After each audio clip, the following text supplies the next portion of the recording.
Hey everyone, this is Alan McKay, and welcome to episode 18. I'm interviewing Chad Wanstreet, who is something over at Blur Studio.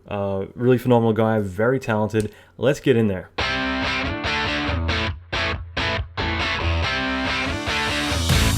Welcome to the Alan McKay Podcast. Alan is an Emmy Award-winning visual effects artist and mentor to many leading industry experts. Listen in as Alan talks with other industry leaders in film, video games, and visual effects about their experience, lessons, and methodology. Alan will teach you pivotal advice to fast-track your career, better your skills, and reach your ultimate dream job. Check out the latest episodes on alanmckay.com.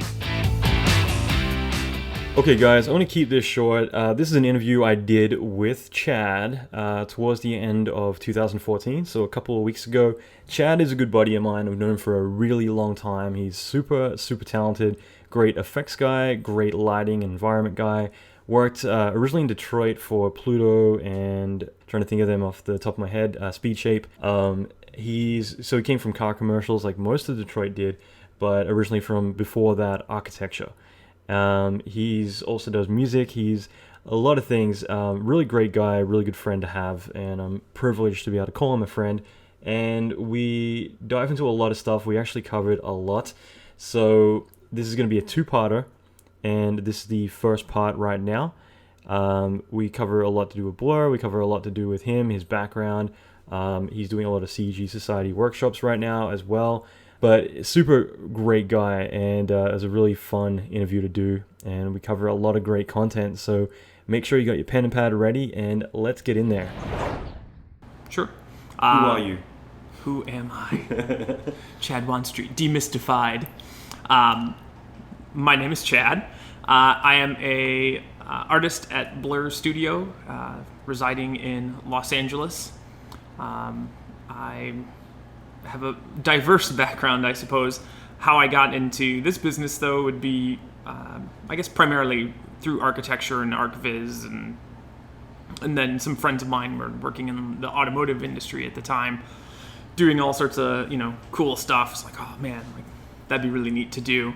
And I was kind of torn between the two disciplines of design and, visualization. I kind of leaned more toward visualization simply because I kind of thought there was more freedom in doing what we do and designing than there was in the architectural field, working under architects who, God bless their little hearts, frequently, for whatever reason, clients or the architect themselves, the design just never was any fun in the first place. And yeah, I've been hearing a lot about recently just because we have so many mutual architecture friends. But and yeah, I mean, that's kind of why I wanted to chat to you for 100 reasons. One is that obviously anytime we get together, which, especially during Halo was every day. But every day. I loved it just because you've got a wealth of background knowledge, and at the same time, you're obviously really talented, but you've also got a really diverse background, especially even just concepts like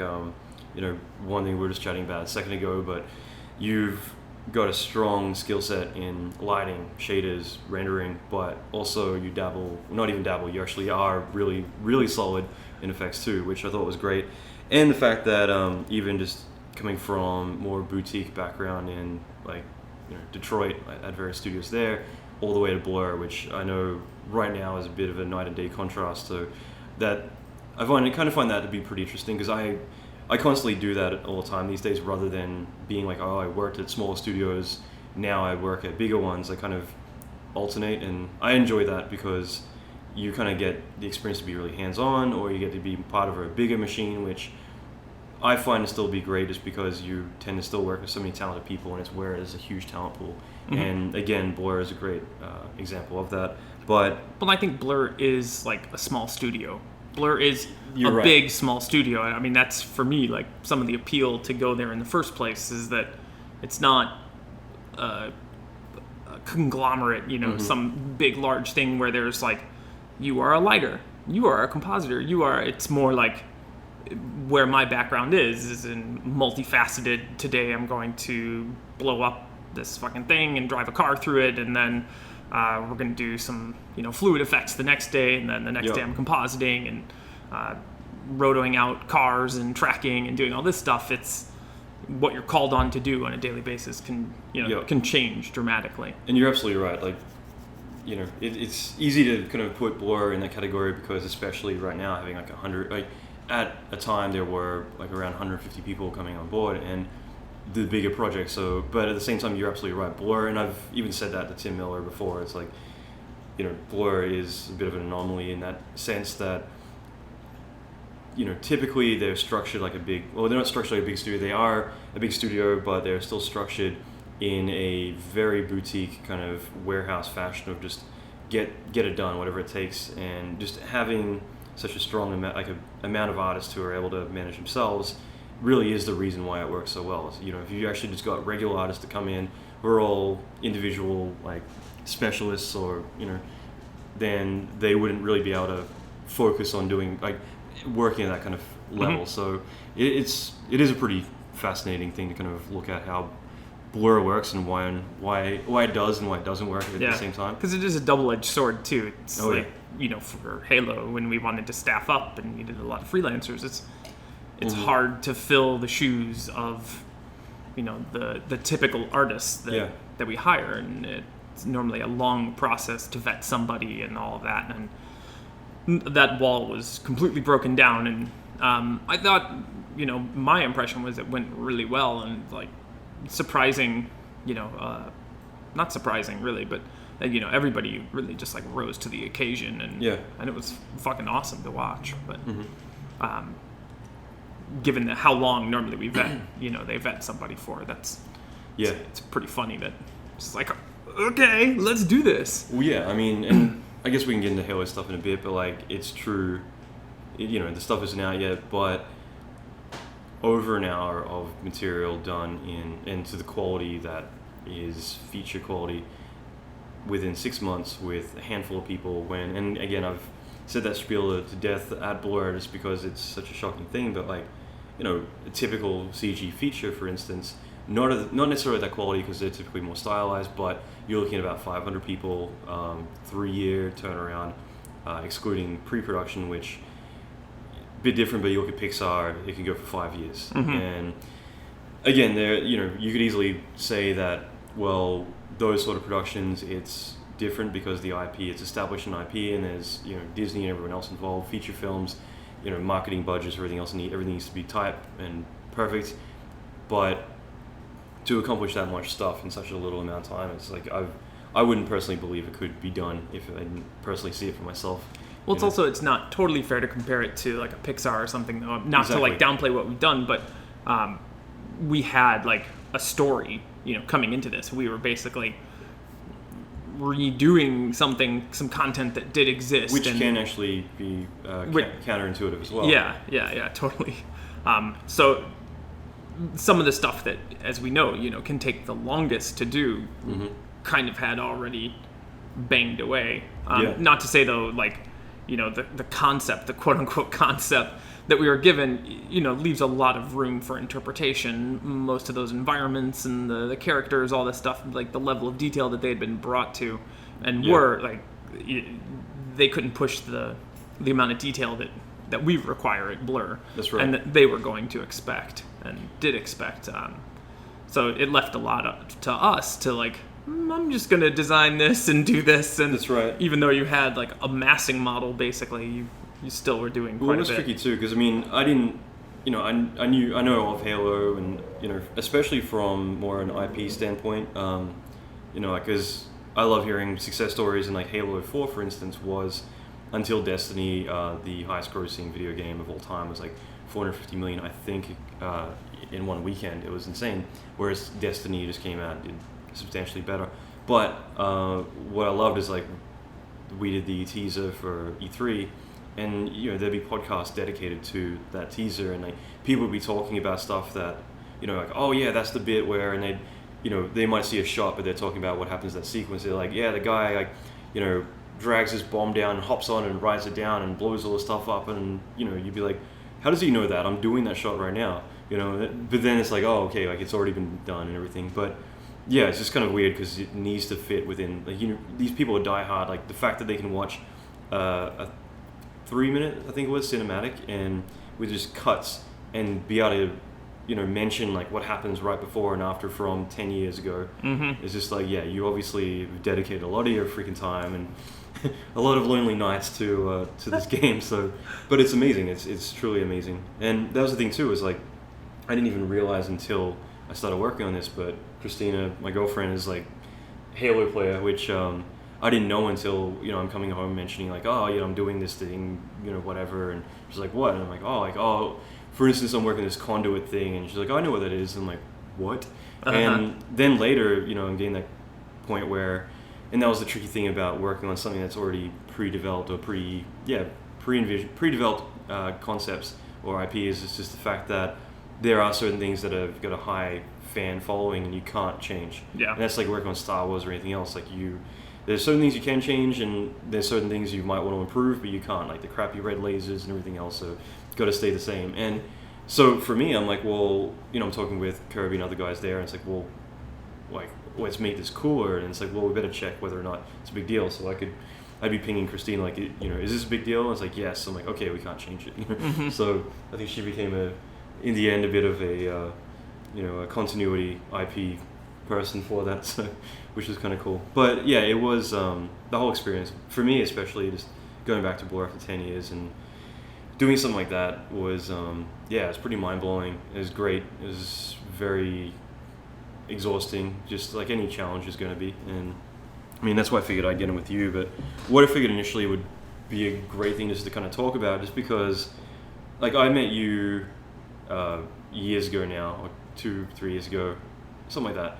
So long ago. That's right. But no, like I mean, I'd actually known you for longer than that through other things we won't get into. But that girl that we both dated, and then right, that went bad, and we had that fight, and there was that bar thing in Australia. We won't talk about that now. You don't like to talk about Australia, but I mean, obviously, like you worked in Detroit. You worked for Pluto as well as various other studios there, and for you to come out to Blur, I mean, obviously to come out from Detroit to LA, it's a massive life-changing experience just to move. Not only you, but you're a bit older, you got a family, and you got a big family, which actually is one of the things that I thought would be great to talk about, just because it's easy when you're younger and just to kind of fuck around and like travel, do whatever you want to do, but when you've got a decision to make that affects not only you but 4 or 5 other people, it's 4 people, right? 5 people. 5. No, you're right. My wife, 4 kids, and my wife. Thinking 1 kid instead of 2 for the twins. But you're right. So like 5 people and you. So the 6 of you to move out here, relocate, change your lives. Luckily, they're pretty young, especially your twins. You just had, so it doesn't affect them as much. But that is a pretty life-changing experience. So for you to kind of pick up and leave Detroit and relocate out here, I mean, what was that whole experience like for you? I mean, insane. I mean, but because I think because of the things that you're talking about, I have, 4 kids and my wife, and she doesn't work, or she takes care of the house. She's got a full-time job. Yeah. Make no mistake, my wife works, but I'm very deliberate about like everything that I do. So Blur was basically like, I had a short list. I've had a short list for a while. There's like 3 studios on that list, and Blur was always one of the top ones. And so when I started talking with them, it's like, well, yeah, it's just to narrow down. Is one of them in New Zealand? I won't say what the other ones are. Oh no, because then I could name all 3. But yeah. So it was kind of a no-brainer for us, but it was also, definitely insane. Moving. We had to sell our house, and my position at Pluto was a very. It sounded like it was maybe the right time to move. From what I gathered. Well, I mean, the guys at Pluto were awesome, and my whole experience there was, fantastic. Very few people get people who are going to back you in the way that those guys, backed me and John Akira and James Vicor. Very few people will get that, and have that like financial backing behind them. And so in that, it was awesome, and it was great to work with them. But the other side of it is Detroit work. I've been doing cars, for so long, and that market is kind of imploding on itself. Not too dissimilar from our VFX in general. Yeah. But I think it's like at kind of a faster rate. So it was on the one hand basically like a no-brainer. I didn't like leaving my family, my parents really. Yeah. But all of our friends have come out here. Prior to Pluto, I was at Speed Shape, and Speed Shape is like, there's just a mass of people here. And before I even got here, I felt like I had tons of friends and knew lots of people. And in that respect too, it was a smart career move because, well, I have tons of connections in LA and know people at every major studio, in California. That's, my options are way more open at that point than staying around Detroit, which unfortunately they're more interested in commodifying and making a commodity out of what we do, and artistry has nothing to do with it. And one of the great things of Blur is they really still believe in the artistry, and Tim, that's, for better and for worse, it's part of the mentality there. It's the get her done, but also like, that quality that we push. That was really important to me. So it was, my wife is awesome too, as far as like supporting that stuff, as and for her, it's just like, if you want to do this, we're going to do it. Well, I mean, that's actually a good point, and I hadn't thought of that before, but I've got like a friend of mine. He's one of the key VFX supervisors at Image Engine in Vancouver, and like they're doing phenomenal work. And he was in a similar situation where, like, I mentioned him a lot actually because he had been previously traveling the world freelancing, and he would take I think he's up to 3 kids now, and his wife around. And I guess that's one key advantage is if you typically are the bread maker, they're focusing on raising the family, which is probably more of a tougher job than working at Blur. And but the thing is, at least then you're responsible for bringing the income, and you're responsible for taking care of the family. That is a high pressure, very strenuous thing to be in control of. But it means at least that there's less of a decision to be made. If you wanted to move to another place, then at least it's not as much of like, okay, someone's going to make a sacrifice. It's more at least like, okay, you're going to have to quit your job. And I've seen that too, and we've got mutual friends, even at Blur, who have family, wife, husband, whatever, in other cities, and they have to do that because they have to do that. And it's a bit of a no-brainer when it's like, okay, well, we can really progress higher and like do a lot more. There's a lot more options. Plus, lifestyle-wise, I mean, Detroit's amazing, but California, at least, it's going to be a pretty fun experience. They're going to come out here and enjoy great weather and everything else. So there's at least less of an argument of like, well, if you do this, then we're going to be losing so much. It's like, no, there's a lot of positives. Yeah. Some negatives, like, okay, family back home and everything, but really, the biggest negative has been education out here. The school system sucks. Yeah. My poor kid, like, I've my oldest. You've probably learned a lot about it just from listening to me. Between you and Zeb talking just like Friday afternoons, like about that, because I actually learned a lot from that, because I was someone who shifted around a lot at schools. I probably have gone to over 20 schools. I'm pretty confident that's a solid number, and over time. And for me, it was more like if I got in too many fights or things weren't working out, then, or my mom moved around a lot, we could move around, and it wasn't like you're stuck in wherever you're residentially located, that is your school. In Australia, I could pick and choose, like, I'm going to this school, and you just transfer there. Here, it's like, if geographically where you're located in that resident area, then you need to go to school there. And well, but you can lottery into other places. You mentioned, but it's like it's basically like I'd have to like sell my liver or my kidney, and and it's not instantaneous. You take an ice bath. It's a process. Yeah, it's a total process. It's not take an ice bath. It's to go out to a pub or a bar and then wake up in an ice bath.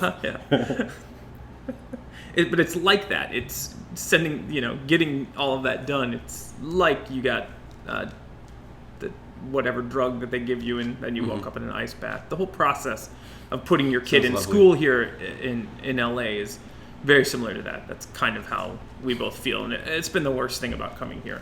You should run for governor. I know, right? but everything else, lifestyle and work and getting to spend days with you. I really, I can say this. I mean, for me, like going back to Blur, I mean, my relationship with Blur like started out when I was 16, and like again, I had a short list of more of a not a short list, but a wish list of like just like anyone else. You want to work at ILM, you want to work with Blur or whatever. And for me, especially being a kid in Australia, it was more of a pipe dream. I never really saw it as reality, and I've told this story and I've mentioned it to Tim and everyone else because I'm proud of it. Like I emailed like when I finally thought my reel was good enough when I was like 16, 17. I started working in the industry for a while, but then when I felt like my work was good enough, like production-wise, that I could apply, I sent my reel to Blizzard and I sent it to Blur, and like 6 months later, I got a card, like your reels and file and all that stuff from Blizzard, which is funny because like when I finally did get an offer from Blizzard, it was way at the top, which it's kind of cool just to kind of be like, okay, at least I got that offer, so now I'm happy I can look back at that without rejection. But it blew my mind. Like I've mentioned that a lot. It's just like Tim contacted me personally from Blur and saying, we love your work, we want to hire you. And I had to be like, I'm not old enough or anything to work in the US yet, but and I stayed in touch over the years, and like he was always really great. Like I'd send him my work and he'd be like, that's awesome. And when I finally did, like I couldn't get a visa yet, because especially back then, for every year of your degree you don't have, you needed 4 years experience. So for a 4-year degree, you needed 16 years experience, which was ridiculous, especially, and Tim actually put it best back then that it should be the other way around, which I thought was funny, and I agree that for every year of experience that you don't have, like, well, like your degree essentially isn't worth anything or shit. in this industry. So for me, I've always like had a lot of respect for Blur. Going back this time, it's definitely, after such a long period of time, it's been a really great experience, and there's a lot of old friends and everything else. It's also for a project at scale, which Blur hadn't done to this point either. It was pretty exhausting too. So it was just like, I definitely had come from like working so many years and without a break coming in there. It's just like, man, like coming to the finish line was literally like crawling over it and then waiting to pass out. But I think everybody. Yeah. I mean, it was a marathon. Well, that's what I mean. Like this project was the right one to come back for, because for all of us, it was something I think we'll all look back at as just like, yeah, we did that, motherfucker. But I mean, it was. But it's very different, like pace-wise, from what we're used to. I mean, it's normally like you work and you work and you work, and then you're normally working relatively moderate days, and then you have the end, and you burn for whatever 10 days, 15 days, or something like that, and that sucks, and you don't sleep, and you do all that, and this was just like months of that's right continual burn, like just keep going.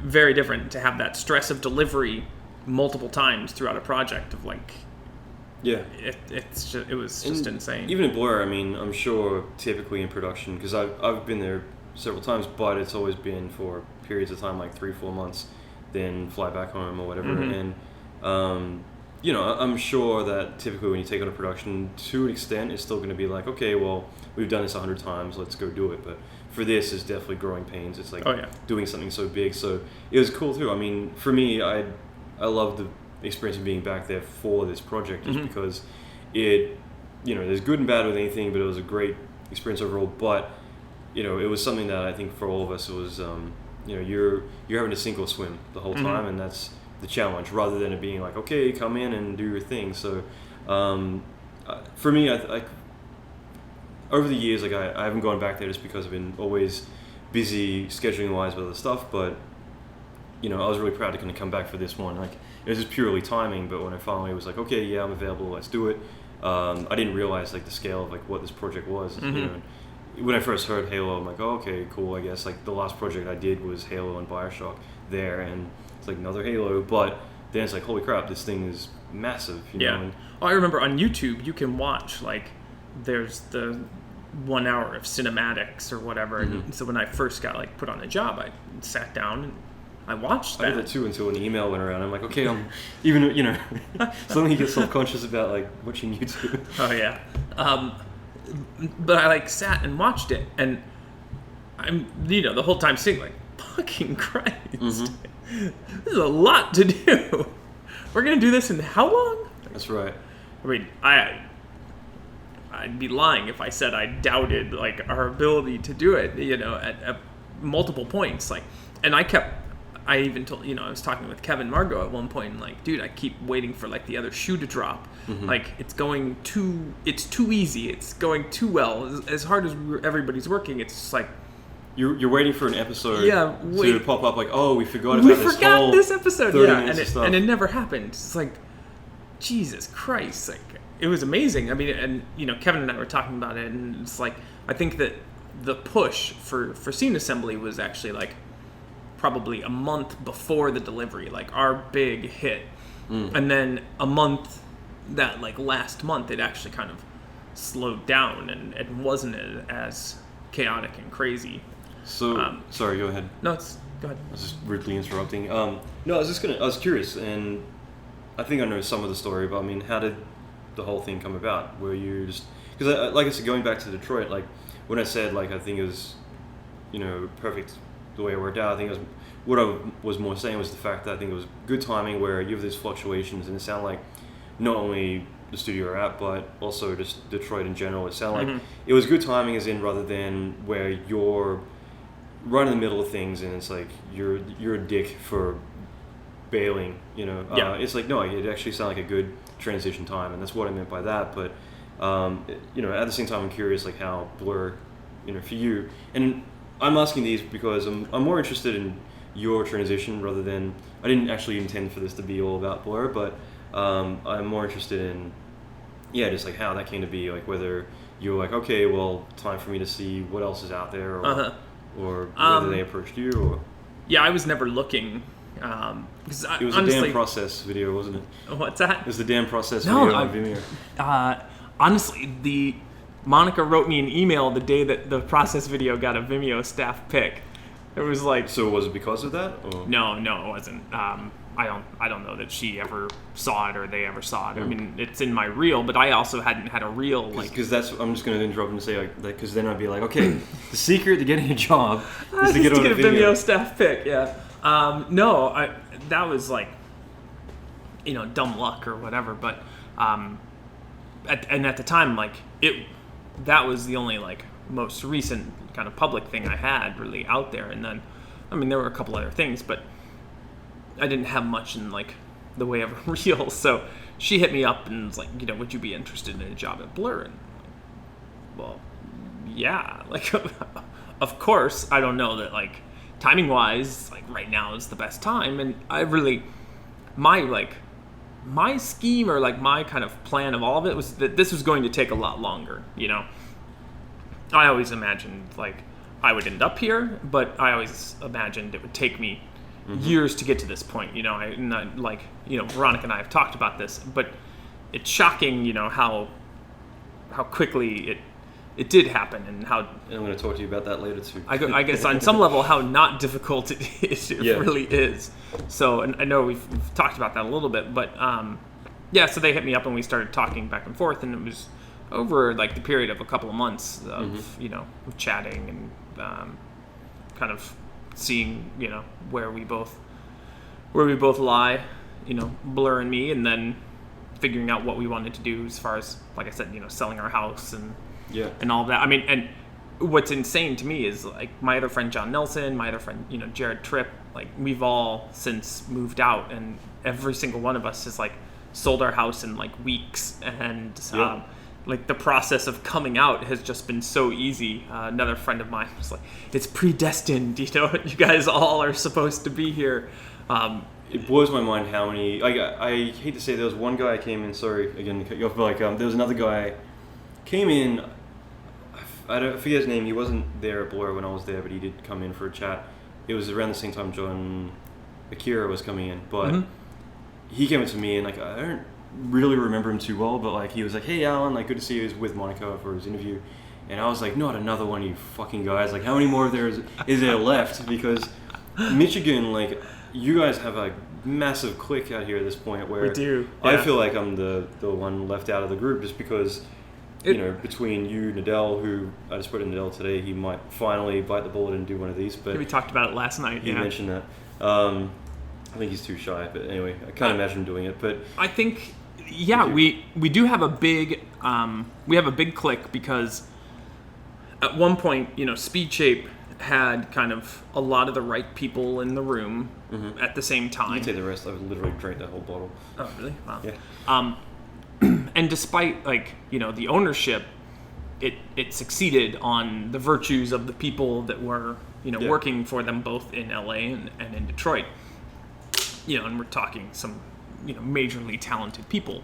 You know, Rob Niederhorst, Chris Nichols, like, you know, just to name a few. And And I keep forgetting that those are even part of this massive. yeah, fucking and clique. those, Yeah. and so, like, yeah, that's the stuff that, like, that's like the pedigree, basically, you know, and so those guys kind of informed a lot of what we did in Michigan as well, obviously, and they helped, like, shape years and years and years ago, like, what Speed Shape was doing, you know, because we were already using V-Ray, like, just so long ago, and when it was, like, called V-Ray Free. I remember that. That's, like, you know, when we started, like, rendering cars with it. But so those guys in the LA office, and then everybody kind of in Michigan being very tight, you know, and my other friend Lyndon, he would always say that he really liked Speed Shape because everybody there, like, you would invite them to your house for dinner, that everybody was a friend, and you had that, like, personal level of kind of attachment and interest in everybody. So I don't know, we all kind of went our separate ways, but everybody's always kind of centered around I like that. working with each other, and it's a large enough group that, you know, we have infected like so many, and I call it infected because it's kind of like that. Yeah. A large number of studios at a very, you know, top echelon, and it's awesome. It's, you know, great to have that contact with these people, and also be able to, like, bounce ideas off everybody, and you know, from being from the outside of the state and coming in, it definitely makes you feel like, you know, you were kind of here all along, and it's just a very natural transition. And that's a pretty valuable piece of information too. Like, I always like, I got mixed feelings when it comes to universities and colleges in terms of visual effects. So do I. Like, yeah, and In terms of everything. and it's tricky because, like, I remember I was in Helsinki doing a conference there, and I think it was Mindtrack or something, and I remember one of the, like, presenters or whatever, one of the key people, it wasn't like someone in the crowd, it was like someone who had flown me there, you know, who was also part of, like, you're in a college or whatever. I remember him being announced as, like, he's the head of a certain college, and he asked me, like, what's your opinion of colleges in, you know, in all that kind of stuff. And this is one of those things where, like, you're asking me, you know, a question which you should check what my opinion is first, because, and again, I've had this discussion with Christina, a lot of other people, like, you know, colleges cannot keep up with what's out there, and at the same time, now with the internet and everything else, you do have access to people who are literally at the cutting edge developing a lot of these techniques. And so being able to have someone who literally is working on the next Star Wars and comes home at night, it's like, you know what, we had this problem, I figured out, like, this amazing thing, let me teach you about it in the next lesson. Like, that is phenomenal. And, like, you can't, like, then there's the whole, like, people who are in college, typically because colleges aren't going to match the salaries of production, therefore the people coming in usually are going to have to match the salaries that they're being offered. Yep. So, and I'm being delicate with everything I word here, but no, I mean, it is definitely true that you've got to match a curriculum that's very generalized, so therefore you can't go too high-handed. And, like, I've worked at colleges, I've taught, I've lectured at universities, and, like, I even did that at one point where when I was lecturing at university, I kind of felt like there was this big contrast of, like, the curriculum at that studio in Australia, I hated. It was just such a broad thing, and, you know, the people who created it, they were saying it's easier on them, it's easier on us if we just make it really foobar, crappy kind of thing. And so I ended up stopping the daytime lecturing, I started holding night classes. Both, I would be doing beginner classes for everyone struggling, and advanced classes for people who are like, I want to do more. They're the ones who are hungry.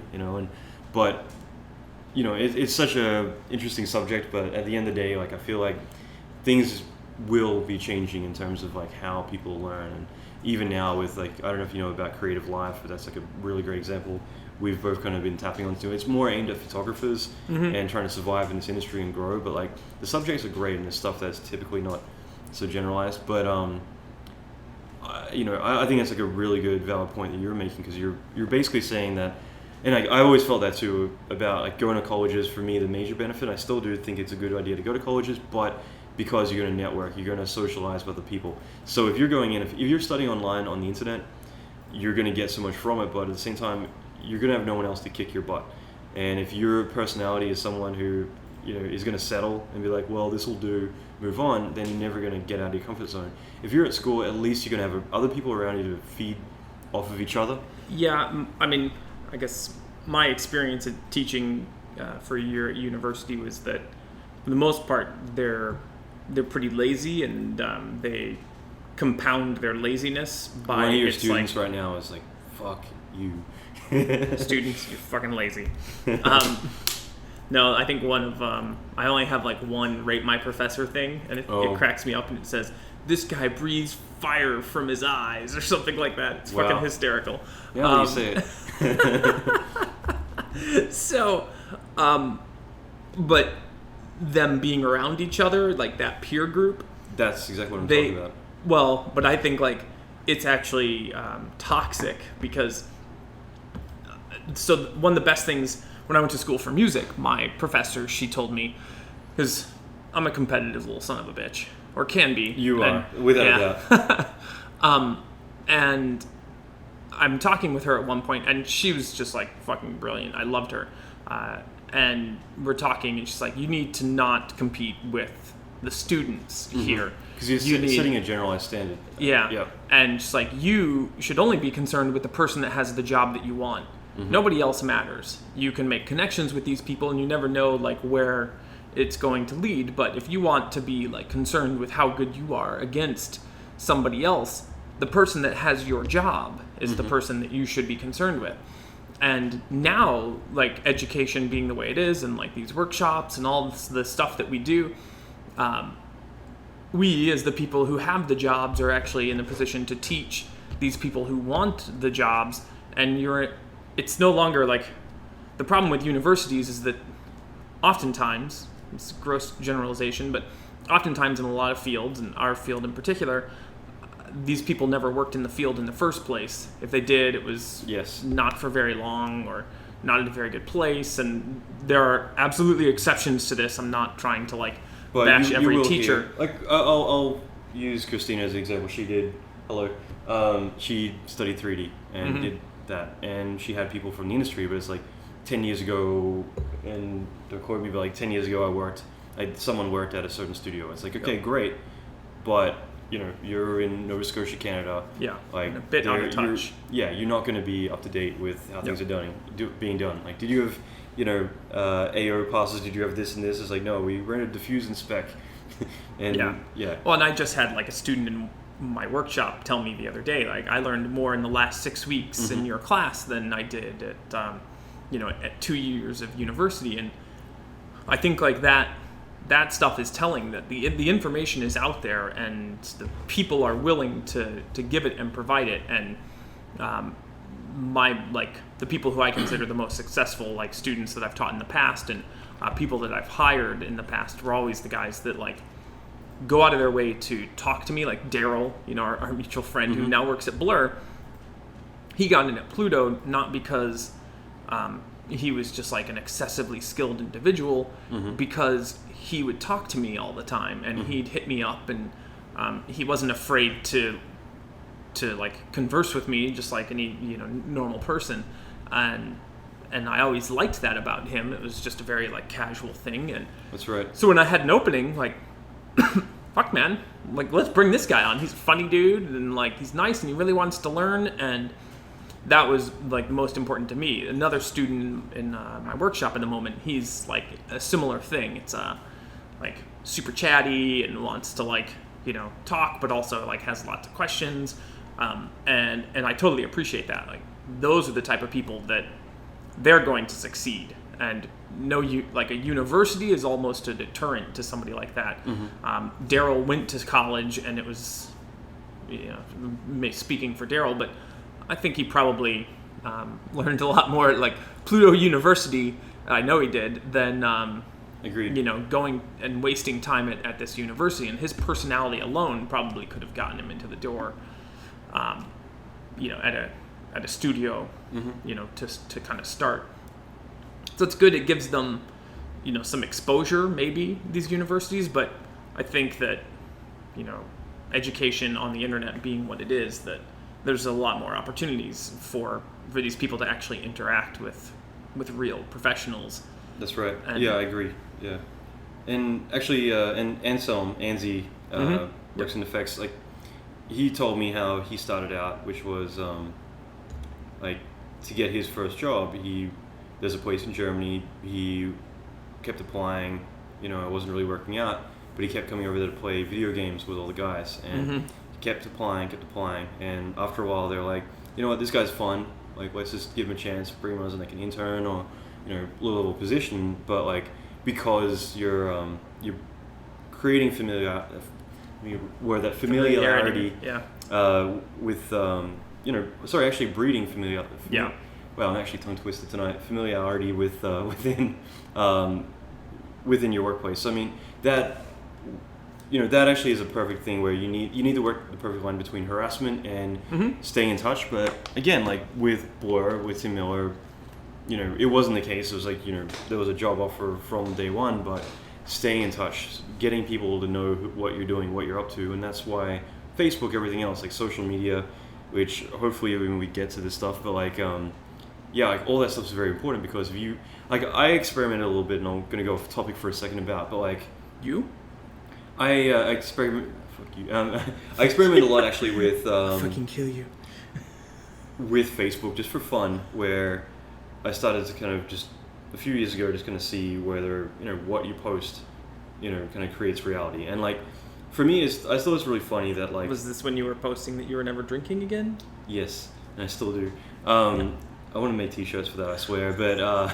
But no, it was just really fascinating that like I would be talking to people and they tell me like, oh yeah, like how's so and so going, or what, it's pretty cool what you did the other week or whatever. I'm like, how do you know about that? I'm like, oh, I read it somewhere or whatever. And like the thing is that you don't realize that the more you're posting about your stuff, people are literally being hand-fed what you're doing. So if you carefully start to adjust that to be like, okay, well, I just worked on this cool project and just wrapped at this cool studio, that is building your status, is building familiarity within, within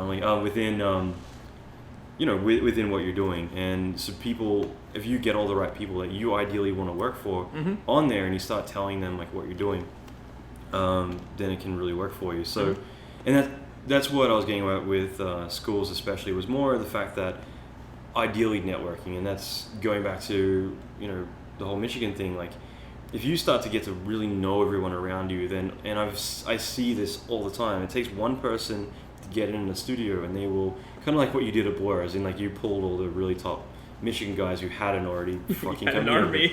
But yeah, you pull them all over, and it's the same thing. It happens is that you go to a studio, someone gets a job, and they're going to be like, you know what, there's this, and this guy who are all awesome. Yep. And that was one thing I thought was really powerful, was because I've seen it on Priest and all these other movies where one guy came in from Expression or Artist Institute, whichever studios it came from, and they would pull the other people out. And so there's a benefit with that, and I think there's a benefit, it's mainly to do with networking, I think is the main key thing, whereas going on your own, you're not going to get that. However, there's ways that, I think it's going to be quicker to get your skill set up. So it really kind of depends, I think, on what you think is lacking. And it's quicker to get your skill set up, and really the thing, it's important once you're in a studio to actually not be a douche and like work well with your team and be like a friendly guy, because it is, once you get to a certain point, you realize how small it is. Yes. And especially when you're starting out, though. I mean, if you fuck up, then like... Oh, yeah. You just can't be a You're dick. on probation when you come into the industry. Yeah. I mean, and at the time, like when I started at Speedshape, like I didn't really know who Chris Nichols was, like, and I didn't know until we were having beers that night, and I'm like, oh, nice to meet you. Yeah, right. And he wasn't who he is today then, but like, Chris Nichols is a god, we should all bow. But like, that is, kind of that's the progression of things, and you just have to like tone your shit back, and a lot of guys are. I think we are an industry of small boys, basically. Yes. And unfortunately. Yeah, unfortunately, and egos run rampant, and I had this conversation. I think it was like Tim Jones. You're saying Chris. Tim Jones, who for the longest time was one of the main CG supers at Digital Domain. Now he's over at Pixo, and he was at Blur. Yeah, and like because it was actually because of DD, which was a perfect example of. You get all these guys who are old school and they're awesome, and they got nothing to prove. And that's why I feel like it's kind of in reverse, where you start out with a major ego, and over time, when you're really... And I actually had this conversation at lunch. I was out with Sabrina, mutual architect friend of ours, and Christina, and like they were talking about like, to quote them, because I don't agree with it, but you should be more cocky. And, but... that you should be? Yeah, fuck you. But, no, But no, it's just like an interesting thing because I kind of feel like it's in reverse to how it should be, where the better you get, the more it's like you don't have stuff to prove. Like you work with 100 other people who are equally, if not better than you, and you don't have this like blown out ego. It's more like, It's more about knowing what you don't know. Like the better you get, you realize like, oh fuck, like I just don't know all this stuff, and you can't keep up. You stop. There's this like. Try, and you're like, trying to get all this stuff, learn all of these things, and after a while, it's just like, okay, these things kind of innately come to me, and I'll do those things, and I'll pursue them, and you have to, in order to continue to pursue the things that it's like, oh, well, I really enjoyed this, and that came easy, or like, maybe it doesn't come easy, I just really fucking enjoy it. I'm going to have to kind of give up some of this stuff. And those other things, like, they lay the foundation, for kind of where you go. And I think, like, me as an effects artist, effects, I don't know, maybe it doesn't come easy for me, but I enjoy doing it the most. But not to say that, like, my time doing shading and lighting and modeling and all of that stuff, I think it all benefits me as an effects artist, and that's like one of the biggest things that I see even like in the industry, like looking at other effects artists, like you can't fucking light your way out of a box, like you can't put shaders on, you can't do all these things, and that kind of foundation and those having and knowing about those things has helped to inform like my knowledge in other areas, but you just kind of have to. My experience is you have to like let some things start to fall off, and in letting things start to fall off, you begin to like it's that shedding it and letting go, and your ego is part of that you've got to like get fucking rid of, and it's just going to weigh you down. On that subject, like I've tried to coin phrase it more for myself, like, but like it's a strong belief I have that no matter where you are in 3D, you should identify what the 3 closest things to what you do is, and start to learn them as well. So I call it the trifecta, just because it always makes me think of Pineapple Express. But I think it is really important. So for effects, I think you should learn lighting. You should learn compositing, and it really depends. But maybe you should start to kind of look at. And this is more a gray area, but like, maybe more what the producer does or what the supervisors are doing, whatever it is, but like the 3 areas that really affect you. So maybe it's going to be programming, but whatever it is, like if you definitely think programming. Yeah. It actually took me a moment to kind of remember what my golden 3 for that area is. But like, I think, you learn that. Like, for instance, we've got mutual friends who are starting to get into effects at the moment, and I've kind of said to them, like, compositing is really key. You need to do that, and I think it's taken a while for them to kind of, maybe they're still getting that, but it's, for me it's like, well, if you just make effects passes and you hand them off to compositors, and I've done that to death, where I write out I will write out a massive page of like, okay, I built all this stuff. This is how it should all come together. I give it to the flame compositor. He comes in at like 8 p.m. He's going to be there till 4 a.m. That's his thing. And I go home. I come in the morning. I'm getting, it was like 100 years ago, but like feedback, like your stuff looks like crap. It looks like smoke because whatever. And you're like, no, I specifically said these are additive passes. I specifically said this should be masked over this. And the compositor obviously comes in and is like, yeah, whatever, throws out your shit. But like the more you learn your shit, the more you're going to know how it all integrates together. And effects, for instance, those are the three. The more technical you get, the more the end result of where your shit's going. If you're a modeler, you need to learn animation, or at least like the basics of like rigging and animation. So that way you're like, maybe I got to put more detail into the shoulders so we get proper deformations, whatever bits and pieces, but or destruction, like so that way it all breaks apart. And yeah, learning the surrounding areas to you is going to make you a better artist, and that's more of a down the line thing. But I think it's really key to kind of growing. But and I agree, like the whole, like the last analogy I'll make about the ego thing is that I had a guy I worked with. He was junior. I won't say his like position, but it's like a junior guys always have the biggest egos. Well, yeah, absolutely. But like basically, he's a junior rigger. He came as a junior rigger just to kind of do some very basic stuff on a film. I was having lunch with a few of like the main VFX soups at ILM. I invited him along. Like, he was a nice, fun guy to hang out with. Now he's doing really well, but like at the time, it was his first job, straight out of school. And you would get guys like, we're all sitting at lunch. These guys are the shit.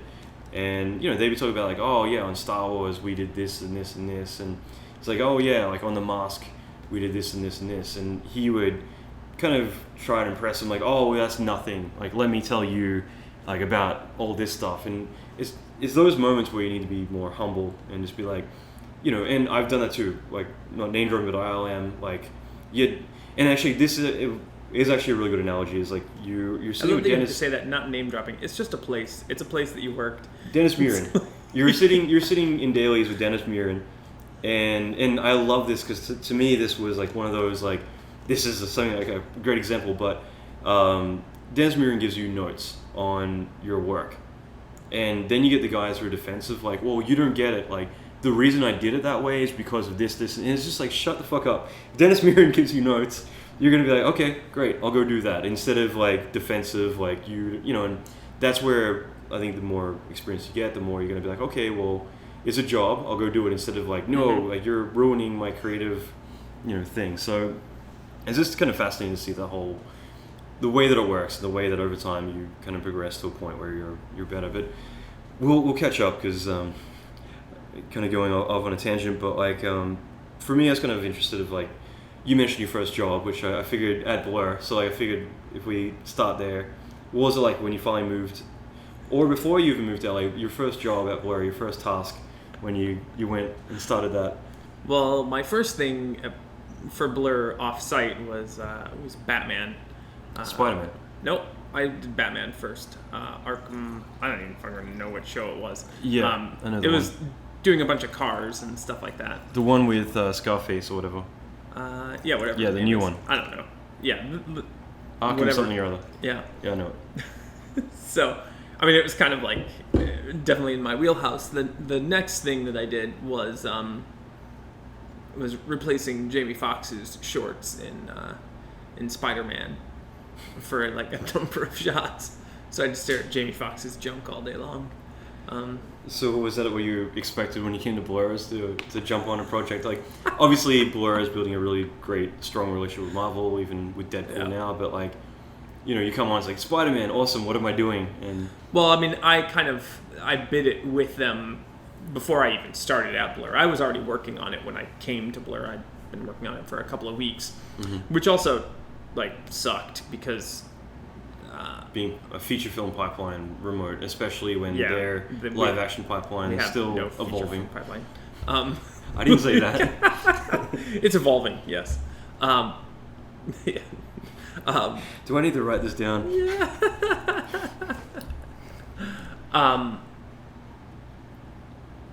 So, yeah, I mean, moving and dealing with all of that while also, like, I was working at Pluto, and then on top of that, I'm working on this stuff for Blur, and then on top of that, trying to pack and sell my house and all that stuff. Like that was tough. And then to come out and work on that, and it's a very odd project for Blur. It's certainly not the norm, but it was cool. Like I got to test a couple of different things inside of in Nuke that I normally wouldn't be doing. But you felt, sorry to cut you off, but it was more like 2D. You were doing, what was the ratio between Nuke and doing 3D? It was largely a 3D thing, or largely a 2D thing. Basically, we were getting like Olympic files from Sony, and then I remodeled the short, or modeled some shorts and ZBrushed them and did a bunch of stuff, which took about a day, and then skin wrapped them to the Olympic file, and then would just do quick renders of those. It was just a number of like quick shots, and then once I got just like a very basic render, I just kind of relit in Nuke and had all of my passes, rebuilt it, and stayed in Nuke the rest of the time. I think I probably only rendered one time, and then everything else was in Nuke the entire time. When like it's kind of interesting coming from like going straight into Blur, especially remotely, that they're coming to you asking you to bid out a project. And I assume for you, especially the way Blur works with bids, it's a bit different. But it's in like when you talk bids, it's more you're locating how much time it's going to take, rather than it being like, okay, let's sit down and figure out the budget. It's more about, okay, I'm going to stay this many days, and then they filter that into their own budget.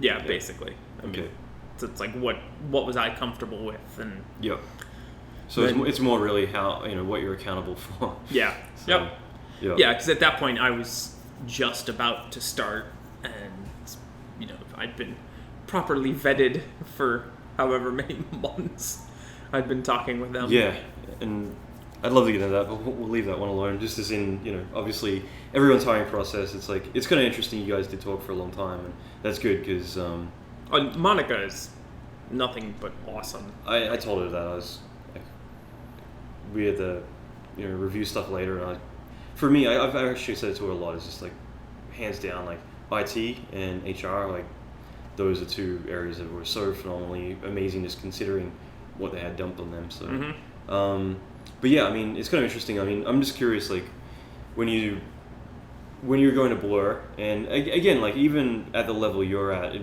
would be, I'm sure, a little bit intimidating, where your first impression of somewhere, you don't want to, because I was talking with someone today, vetting them for a job interview, and it wasn't in 3D, but I'm kind of like, they want to play the hard to get, like I'm going to say I'm going for multiple job interviews and I've got all this stuff going on. I'm like, yeah, that's good that you already have a job is one, so that way you're not like, I'm unemployed looking for a job, so you've got ground to stand on. Also that you have multiple job offers, that's great too. However, at least for me, I would still say that the reason I'm talking to you is because you're someone in my top list that like I made it a point that I want to talk to you, and it's more to counteract the fact that like you're not just another number on the list, because that is where it can get misconstrued as arrogance. And I'm not saying that about you, but it's kind of like you want to establish yourself, but you still want to give them some personal interest, so that way they feel like, okay, great, if we don't want to waste that time, otherwise we're not interested. With you, I mentioned this because it can be intimidating when you start a new place, and even especially when you're not quite in there, that you might want to, let's say, underbid and make a good impression, like, yeah, I can do that in 5 days, or misinterpret. And I'm just curious whether, without going too much into it, whether you felt like what you initially bid, or what you bid you were comfortable with, and how it turned out. Yeah, I mean, I guess I've bid enough jobs where I know, like, I don't know, I'm not like intimidated by a client or anything, like the need to. That's exactly my point, because for you, in a way, it's like, if you balance it up though, it's like this is a chance for a whole new life. So you don't want to be like, 20 days and it's... Yeah, but I mean, it's a chance at a whole new life and whatever, but I also, like, I don't want the life if it comes at the expense of like everything else. So exactly, if I'm going to work with reasonable people and everybody's cool with this, then this is this is awesome. But I mean, it's the same thing. Like it goes even with clients. Like unreasonable clients, like you want to fucking fire them. Like I mean, we fired a number of them in the past. Like I mean, it's clients are just like the vendors and us. Like there are not good clients, and you want to find them and you want to get rid of them, and you don't want to do work with them. And agreed. Like that's an important thing. I had a chance to VFX soup a feature film. The budget for this one, it wasn't the one from this year, it was a different one, but it was $500,000. However, they wanted the world, and eventually we found middle ground, which was $500,000. But it got to a point in my life where every time they called and I'd see the caller ID, I could feel the blood pressure rising, and it got to a point where I realized like, okay, like it's a lot of money, but it's not worth it in the end. And like you got to work with yourself, be like, you know what, I'll make that money elsewhere. Yeah. But to kill you, just it's not worth the pain and hassle to build a relationship where you're gonna be miserable. Yeah, and that's ultimately all you do is if you agree to those terms, you're putting yourself in a position of weakness, and you're gonna get fucked routinely. I was just picturing whether or not you're gonna use an analogy. It's like you're gonna be bent over and you're gonna get fucked. It's like I almost did. It was like I'll be more PG-13. Can you say fucked in PG-13? I don't know. You can these days. I think you can, right? Yeah. I mean, shit. South Park says they don't PG-13. Well, but what was it that they like? There was the one episode where they came out and did like all this swearing or whatever way back when. It was so many years ago. I love South Park. So when you went to Halo, like when you first started Halo, because I started in March 1st. You already started, and like not even just starting, like the entire experience. Like what was your experience like working on Halo? Especially, I'll get into it later on, but like let's stick with that. Like what was your experience with Halo? I mean, I guess I have lots of experiences working on that job. But I mean, I think it was illuminating and like insanely awesome, at the same time. Like it gave me a look into what was going on, at Blur in a totally different way. And, I had a lot of guys around me that were really like helping me out, James Attilano and Kevin Margot, like those guys really like, invested a lot of time and really like, helped me to really get up to speed and going as quickly as possible. So, I have to like put my hat off to those guys and seeing what they were able to like, produce and rock out. Like it was fucking awesome. Like, I mean, it's insane. Like working next to just a team of guys that I think like my favorite thing about coming to Blur, and it was immediately like right off the bat, the first environment that I started working on Halo, it's this like jungle ruins thing and whatever. I was gonna say, yeah. And I'm working on it, and I'm in ZBrush and sculpting some shit, and a guy that he wasn't even working on the project that I'm working on, he walks by and he's like, "Oh, that looks cool." This guy Dan Moji is like, "Oh, that looks really cool. What would make that better is like if you did this, and like I've got this like brush that I made, and I have this like technique. Let me show you this thing, and that would be like that would just like take it to another level." I'm like, "Oh shit! Like yeah, that's man, great. Like totally show me that." And everybody there has an interest in everything being good, and there's no well, this is the way I'm doing it, or like whatever. It's a collaborative environment. Yeah, it's a totally collaborative environment. Everybody will like, walk over your shoulder. They'll talk to you. They'll give you advice. They'll walk by. They might see what you're doing, and it's like, "Oh man, I built this thing like on this last project on League of Legends, and here, have this, and you can take it and create awesome shit off of it." So that was like one of the, I think, and remains to be one of the great things about working there. Yeah. Everybody's... The talent pool is insane. Yeah, the talent pool is insane, and everybody's pushing it for every single job. It doesn't matter if like, well, I'm not on that job. It's just like, yeah, we're all in it for everything. That's right. And what was it like? I'm kind of interested in this. This is one thing I wanted to mention, but like, we're coming from like a more boutique studio to coming to Blur. I mean, and again, Blur is a very different. We talked about that. Like, you got big studios. Blur is going to be different to that. But like, what was the experience comparing, let's say, Pluto versus Blur in terms of, one is boutique, it's very smaller. It also means that you have a smaller amount of manpower to throw at a project. Yep. But typically, there is going to be one major project going on, and then a few other things you're chewing on. Whereas Blur, it's kind of big league. It's definitely, Blur is Blur. They're one of the top tier studios in the world. So what was it like working between, like comparing the two? Easier. Going to Blur? Yeah. Yeah. I had a feeling you might actually say that.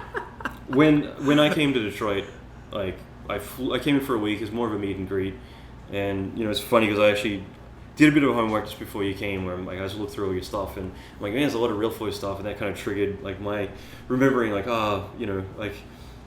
like my love and hate for the product. But my experience, like coming in there, like literally the Monday that I came in, it's just like that was a Monday, and it was the beginning of a project, and I think we left like 1 a.m. and I was just like, man, you guys, which again I'll get into in a moment, but like you guys kill yourself on these projects, like.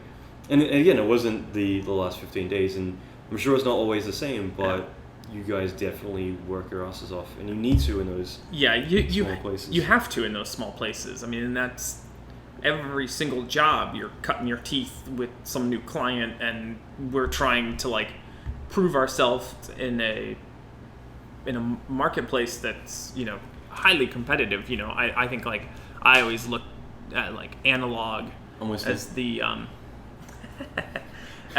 doing universal signature for Christina. Can you give me another bottle of wine from over there?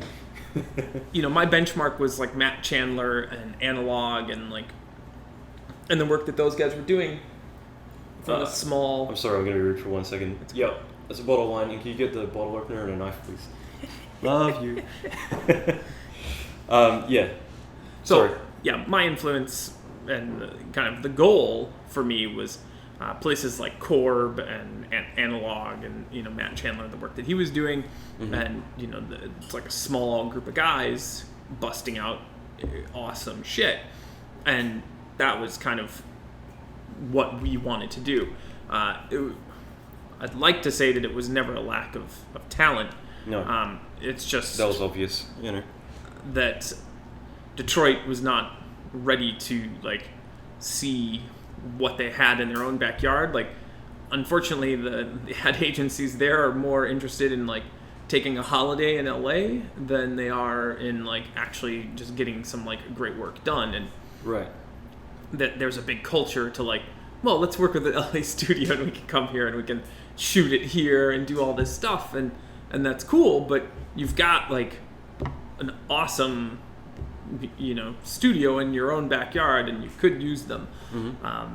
And that was a constant fight. And even with Pluto Pluto had already existed for I think 18 years or 15 years prior to me like starting there, and it had been an editorial house, and they had done like some small little CG and when whatnot. I visited, they were definitely you came to our new office. That's what I mean. Like, it definitely seemed they were expanding more than anything. And that was part of like the fucking amazingness of it. Like, you came to our Detroit office, and that was like, that big loft space and the building. Like, it was just super fucking cool. And I heard all the amazing things about the other office, which was like the core office. Yeah, that was our core office. But when we kind of started that thing, they basically set us up with this space, this awesome fucking space, kick-ass fucking render farm. Carte blanche, like everything carte blanche. Like, here you go. Here's all this awesome stuff. And we had the people and the talent to do just insanely awesome stuff. But the problem is that like the market just isn't ready for it and wasn't right for it. And like, unfortunately, I'd say some of it has to do with like sales. The sales staff was just like ill prepared to deal with like what we could do, and didn't understand like the potential of what they could be bringing in. Right. So that was definitely a big killer for that. But yeah, fuck, dude, we had like one of the best software developers that I have ever met, like working with us and would build us any goddamn tool we wanted. I still somehow want to make him come out here.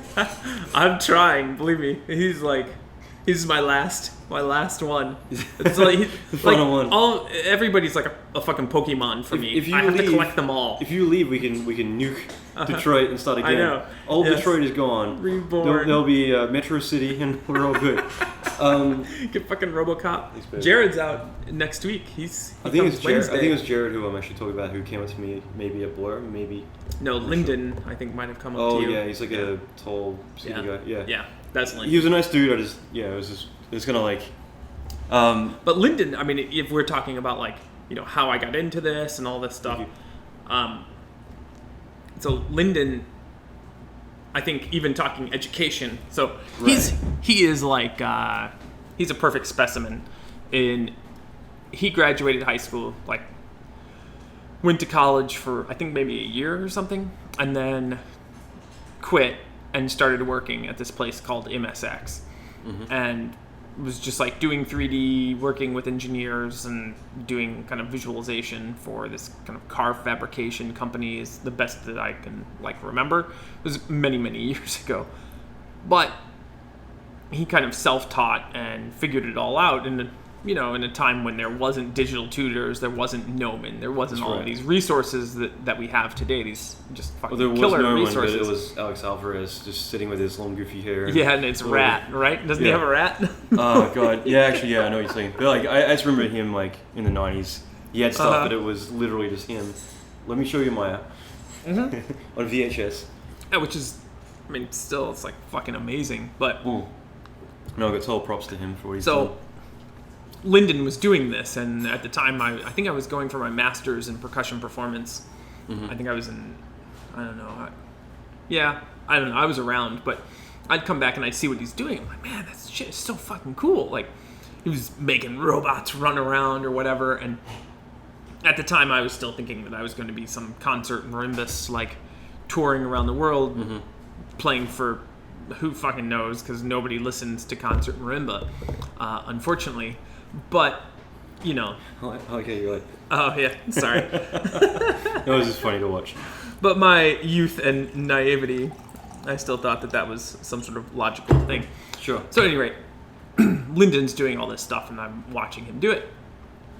So, finally, he gives me some evaluation software, and gives me, like, a book on 3D Max, and I don't remember, it was, like, 1 or 2 or something like that. And I started, like, in my free time, just kind of fucking around with this. Two was the bald meditation guy going like this, and there's a big sphere. I don't remember. Yeah. But, I started kind of messing around with it in my free time. And then many years later, once I went to architecture school, I would be calling him, because I'm, like, working on my stuff, and we have to, like, render everything. And I was always into, like, the boards and making these very big, grandiose presentations.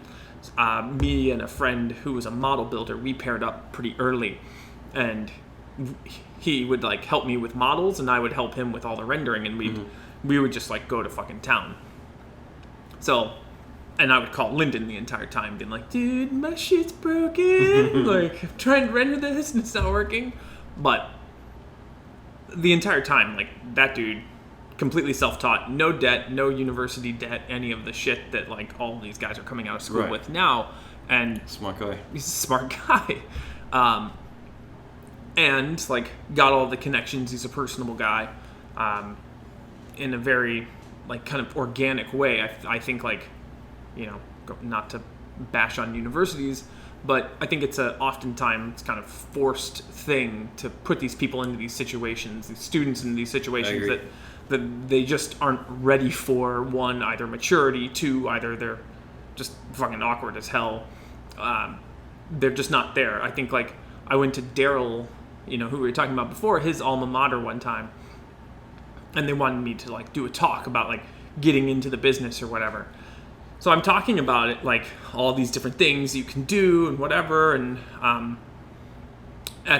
we had a break, and they brought in pizza or whatever.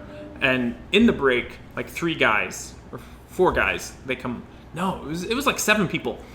7 people came up, and they all asked like a question or 2 or whatever. And then and then went away, and nobody else really talked to me. Nobody else. Apparently, they knew it all. So, at the end of the break, we start talking again, and the first question is, "How do I get a job?" Mm-hmm. And like, well, it's a really good question. That's a great question, and here, let me give you a response. 7 of you, the 7 that walked up and talked to me, are closer to getting a job than anybody else in the room. Mm-hmm. And those 7 of you, I gave you my business card. You now have my email, and if you email me, I will take you out to lunch. Email me. I'll have my producer set up a date, and we'll all go out to lunch together. So of those 7, 2 emailed me. Wow. And I took them out to lunch as promised, like looked at their stuff, gave them critiques, all that shit. But that is like a perfect example of like no initiative and like the apathy that is like exactly the university student. And unfortunately, like you can answer the questions all fucking day long, like how do I get a job or whatever, but you have to put yourself in the situation. You have to put yourself out there. You gotta be hungry, and I think more importantly, you gotta be willing to get out of your comfort zone. Mm-hmm. If you don't, then what's the point? I asked like a Hollywood director once when I was like 19, like, so do you have any advice for me getting into Hollywood? And it was such a generic thing, but it was more he's a buddy of mine, and I just remember he's like, yeah, it's all about who you know and who you blow. And I'm like, okay, I'll remember that. That was me at 19 taking a bit of industry advice from the first person I'd met, mm-hmm. who's like a director in Hollywood. And but it's true. Networking is key, mm-hmm. and you've proved that by saying like all the experiences you've had, both from people you've met as well as you helping other people. And yeah, I mean, it's more importantly people showing initiative. And mm-hmm. like I haven't told you this, but this is something I've been working on more recently, and it's still a long way from happening, but it's okay. I accept you. Yeah, thanks, buddy. But no, I've been more thinking about like my recent frustrations with doing workshops where there's only so much you can do in a limited amount of time, and so I've thought about doing like a 6-month mentorship where mm-hmm. I will do a key amount of people, and I will devote like 2 or 3 live classes a week, and then key stuff we give out. But what was interesting is I kind of put together like a course video for some of my current students, but for me, I went on a big tangent about like what I don't want in my class. Because like, in other words, if you want to do this, great, but I do not want people who sign up for it and they're in there, maybe they're doing all the material, but you never hear a peep from them. It's like, yep. You need to be hungry to do this. You need to be serious about doing this. Otherwise, like, fuck off. Yep. Because it's you want to be lucky. You want to be privileged to be a part of it, and so much you can do. We've talked about this a little bit, and I actually have another idea on top of that I think you'll really like.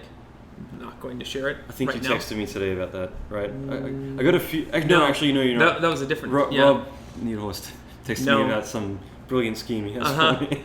But I think there's a key component that we've been leaving out that needs to be there, and even just for me doing the workshops, it's what made me realize it, that there are these people, they're just like lingering, lurking in the shadows, and they ask you these questions, and it's just like, if you were watching and doing at the exact same time and participating in the course, mm-hmm. that you wouldn't have to ask me that question. Yeah. You'd know the answer. But you haven't been participating, so like I'm sorry, I just don't fucking feel bad for you, and I'm not going to waste my time like Agreed. Dignifying your stupid question. You want people to succeed. You want them I do. I want them to. I mean, I make custom videos for people when they have like a real question. Like I've been doing that. Doing FX classes mm-hmm. on top of on top of reviews and everything else, and people, it's great. Like cover all the shit that people really want to know, mm-hmm. rather than like the core outline that people signed up for. But but I guess it's just insane to me that like they pay for it and then they don't participate. But mm-hmm. that's the thing that makes something like CG Society better than a lot of the others. Like the biggest thing that I can like say about most of you need accountability. You need accountability, and there's one other thing that you need.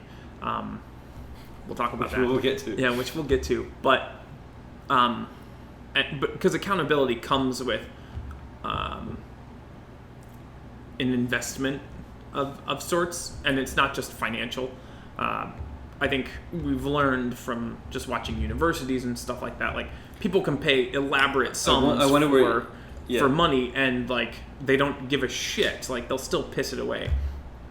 But you know what CG Society is doing as far as pairing people up, and like you actually have like interaction with the artist. It's not just like Vimeo and like all the little tutorials and stuff like those are great. You buy a DVD and you see this person walk through this step-by-step thing that they've done. Like that's cute and it's cool, but like really what people need is like you're working on something and you want to ask me questions about like how I would do it, and I can log in and take over your screen and show you exactly what you're doing or something like that, or kind of make a video for you of like, well, this is how I would do this, and or whatever, like help you to solve the problem that you're having, not just show you how I solved my problems. Right. Because oftentimes they might relate, but people have a hard time, I think, especially beginners, extrapolating out like how this complicated thing that you did extrapolates to what they are going to do or are trying to do or fighting. That's exactly like I was going to talk about training later, but like my biggest beef that I have with training, and I've been doing this for a long time, but like people tend to, and I do this. Like I remember once I was at a gym and I saw it on the screen, and it was so obvious they had done a tutorial that I had created, and it was like setting for setting exactly the same. And like, I feel like people, and actually this is really like something I want to cover later in a bit more in depth, but I feel like people tend to learn in a very protected environment. So in other words, they do a tutorial. And I did a live action workshop a few years ago, which for me, it felt like it was the most successful thing I'd put together at the time, just because I encouraged everyone to go and shoot their own footage and go and do their own thing. So that way they're not doing the footage I supplied, which meant they're doing everything exactly like, now do this. It's not a cooking show. Like you want to create your own situation, because you're going to run into 100 problems that no one else is going to run into, and you need to learn from those mistakes. So when you create your own exercise, you're going to be like, fuck, I'm trying to do this big organic house, and you're doing a big structurally like sound, very sharp face house, whatever. This is very different. I'm running into completely different issues that you're doing. What do I do? And suddenly you need to think for yourself, rather than it being like, okay, well, I did the tutorial, it's great, now I go to production and like I didn't face these things I did before. So you need to kind of adapt and adjust what you're doing. Without that, But I think like a lot of people don't have, so when I was coming up, I had Lyndon that I could call, and I had other friends I could be like, dude, my shit's retarded and I don't know what's going on. And like that was in the very beginning. And other people, like if you are going to pay for these workshops, I think like that should be a part of it. And that shit is priceless. One, because you're developing a relationship with somebody at Blizzard, Blur, ILM, wherever it is. And if your work's actually solid, like that's great. That could be your doorway in. But second, I think it's frequently those kind of connections that can help you over some of the humps and like little areas that can trip us up and create walls. Because even if you are like thinking for yourself and trying to figure it out, sometimes your first solution is not necessarily the best solution. I can remember like even when I was freelancing, like before I kind of started at big studios, like how difficult like every little gain was. Like this was like pre-YouTube tutorials and all that shit.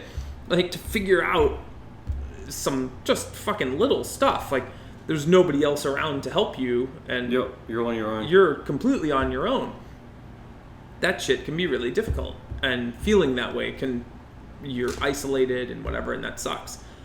If you can provide people with an experience where they're no longer isolated, they can solve their own problems, and they can, I've been having that same aha moment, now, and we'll talk about it. But yeah, I agree. Like, I'm going through the same thing where, for me, I want to focus more on training and giving back, and the more I think about it, the more I've actually been, like, I just finished a Destruction Dynamics course with CG Society, and like, it was really great to kind of teach all that stuff, but I started getting frustrated even halfway through, because I'm like, you know what, like I'm trying to do a lesson. Like it was very over ambitious. Where it's like this week we're gonna blow up this thing. We're gonna do all this, and it's just like the world. You know, even if you do a 3-4 hour lesson, you're not gonna teach what you're gonna do in a few months or whatever. And and the problem, you know, everything's individual. It needs to be customized, and you know, people like I think the future is, you know, doing online training, and I think that the more customized it is for those specific people. The problem is the fact that you know, people like work in production, like you don't know if you're gonna have a 20-hour day, and on top of that, like, you know, visual effects, depending on how you position yourself, can pay really well. And training, you know, people will say, okay, like, you know, I'll get into it, like $700 is too expensive, but me personally, like business, which is completely outside of 3D, I've spent probably $30,000 in the last 2 years alone, like just on courses. Like I don't do too many 3D tutorials, but I spend a fuck ton of, like, most of my money, like, learning. I'm part of masterminds, I'm part of a lot of focus groups, because for me, like, I know the benefit, and I think most people don't. They're like, you know what, a DVD is $40, a course is $700, that's ridiculous. Beyond that is so much more. I look at Animation Mentor, like, you know, I was looking at this recently, every 12 weeks is $3,000, which I think is pretty well priced, because again, like, it's more about the experience. So it's more, that whole experience is like, when you really think about the time that you're getting from a person who is like a high tier person, 20 years, 15 years, even 10 years, they're good. You know, like, you're getting something that's a lot more valuable. So for them to, you know, it's a tricky thing, but like, I like the idea of giving back and giving time into people, but at the same time, you need to be able to comparatively match your salary, and production is always going to pay more. So yeah, no matter what, it's going to be a sacrifice, typically doing training over production. But for me, especially, like, I want to help, I want to give back, and I love hearing about students who've gone to ILM, who've gone to Epic or id Software, or, you know, Blur even. One of my students got offered a job at Blur and turned it down, which I'm like, you're a fucking idiot for doing that, but he could have been a part of Halo, you know. And yeah, I mean, but it is like, you got to balance it. For that to be a reality, you've got to balance it. Okay, so moving on with Halo, and we'll start to pick up the pace, but what were some, like, the valuable lessons you learned from that? I mean, any big project, you're going to take a lot of those aha moments from, and, like, I don't know, I mean, this is a bit of a curveball to throw at you right away, but, you know, were there any, like, major life-changing or career-changing experiences you had that are really kind of learning experiences you had with that project? I don't think so. I don't know. Can I answer that with no? Not really. Sure. I mean, you know what was life changing? Yeah. Well, it was seeing, like, you know, and I talked with one of my other friends, like, so we talked about the boutique studio and all that shit, and like John Akira at one point, he was one of my partners, and going through all of it, it's like, yeah, like, even at this scale, this is no different than what we were already doing. Like, it not life-changing, but definitely, like, affirming. Yeah, like, we were doing it right, but didn't do it, like, we're not dumb, basically.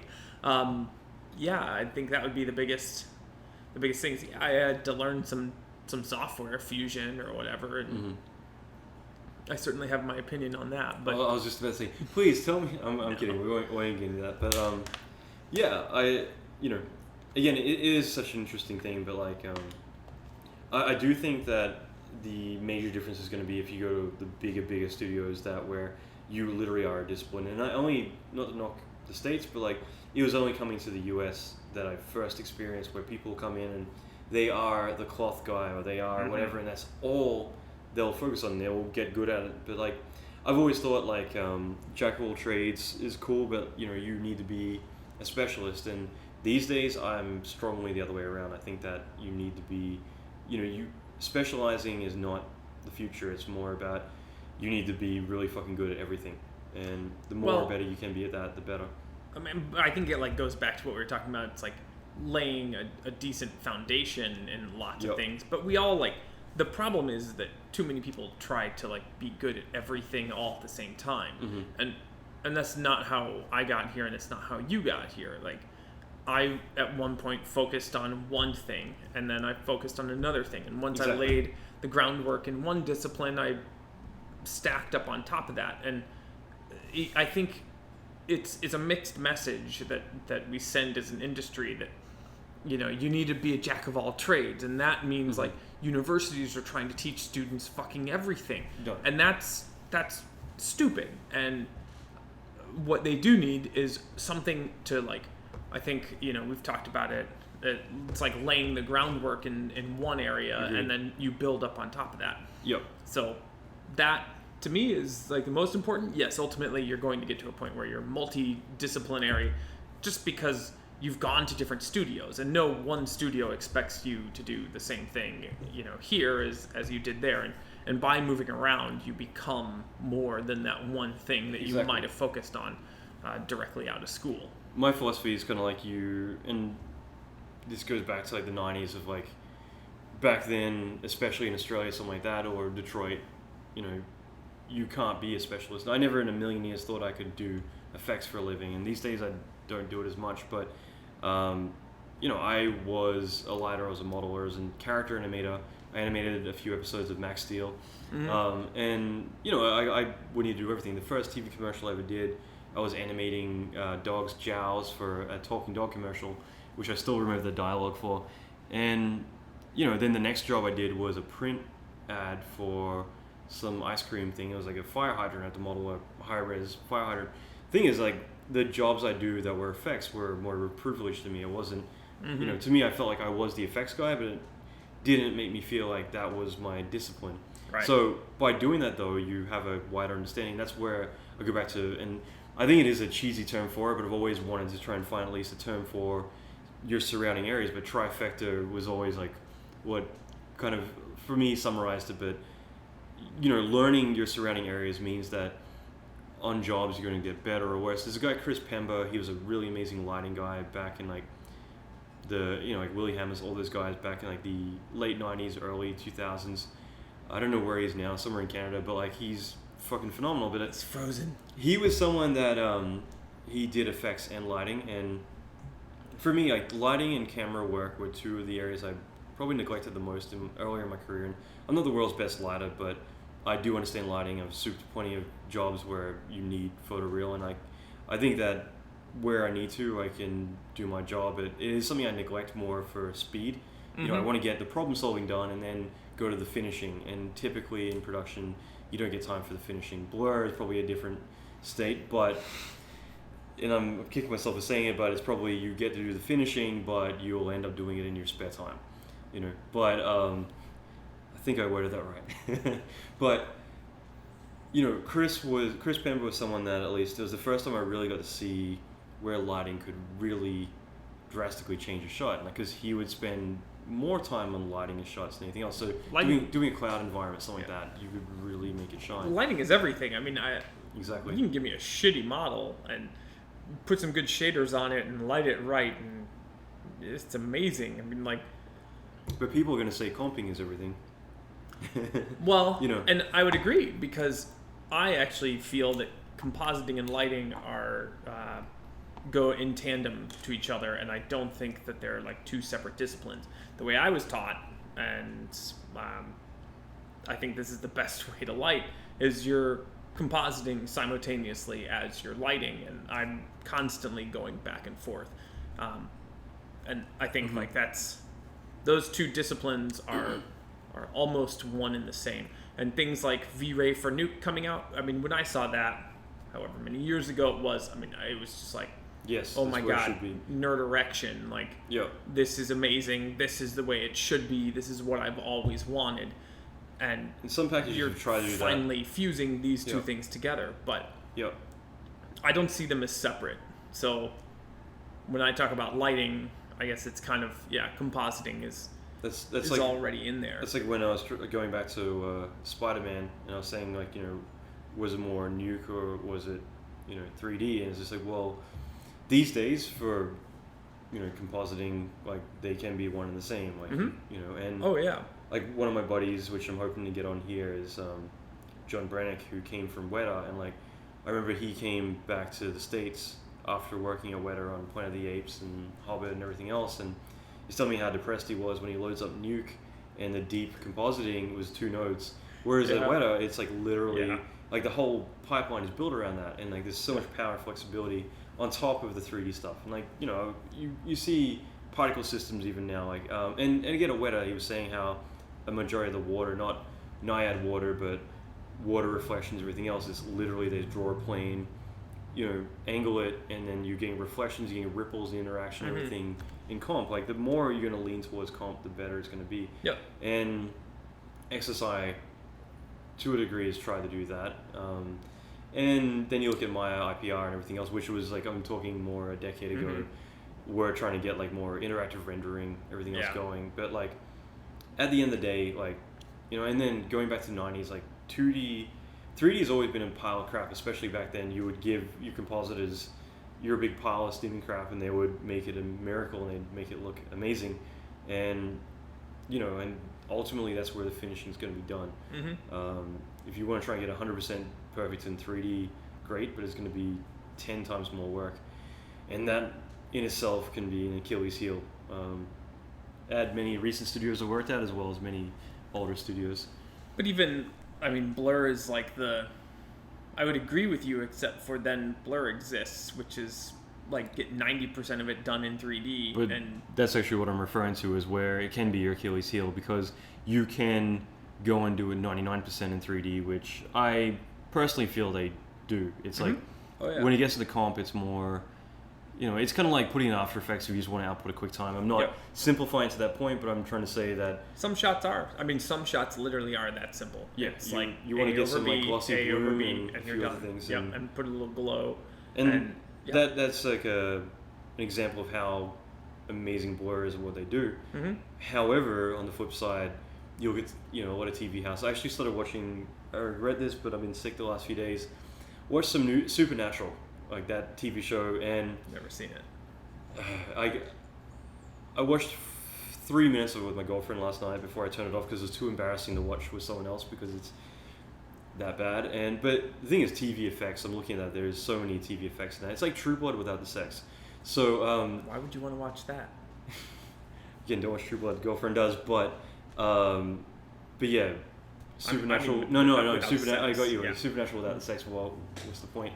But he did do a porn star the other night. But it does have a lot of effects, and a lot of it, you know, there was some shit that was just terrible, but a lot of it does hold up, and it's gags. It's like, you know, you knock out 4 shots a day. I'm talking to the guys on Encore right now who are doing the Flash, the other things. They're knocking out several shots a day, and like, you can get away with a lot in comp. Yep. And I think that's an art in its own, like trying to figure out how to balance the two. Of course. You know. Yep. So absolutely. But yeah, doing it all in 3D, you know, you can be shooting yourself in the foot. Like Pixar, until Monsters Inc. do it all in 3D, and then they started comping. It's like, wow, we can actually treat shots and do a lot more, less revisions, less rendering. I mean, and you know, I'm a big proponent of. I know you are. Of comp and doing it in comp. So I'll try and do a bit more rapid fire, but like working at some high tier places that you have a large weight on your shoulders trying to get them done, you're going to work a lot of hours. And on top of that, you have a very big family and a lot of responsibilities. You seem to be doing okay with that. How do you balance work, especially in the places, I think both Pluto and Blur, I mean, they're high tier places, they demand a lot because they demand quality. You're going to, you know, it's part of the job, but how do you balance work and how do you balance your family and your life? Carefully. Because again, you don't neglect it. I do see people at many studios who do just go for the work, be like, fuck it, I'm gonna. Yeah, I mean, it's one of those things where it's like a conversation between like myself and my wife and my family. I'd lie if I didn't say, like, you know, my oldest son through the course of Halo was getting mad at me and told me, like, you know, you're always working, why do you have to work every weekend? And you know, we tried to, like, you know, my wife and I would talk about how we can manage this and what we can do with them, and, you know, I'll come to work late or whatever in order to, like, go out with them. But It's Or come to work early. For me, yeah, that's or come worked. to work early. It depends. They wake up so early, it's actually easier to like go out and do stuff with them, and then later on go. But that's like it's kind of a conversation that I have with my wife, and a thing that we kind of manage together, and I have no problem like doing the hours or any of that, because ultimately she's the one that's got to put up with it. I mean, it's actually honestly a better question for my wife. Like, how does she manage with like what I do and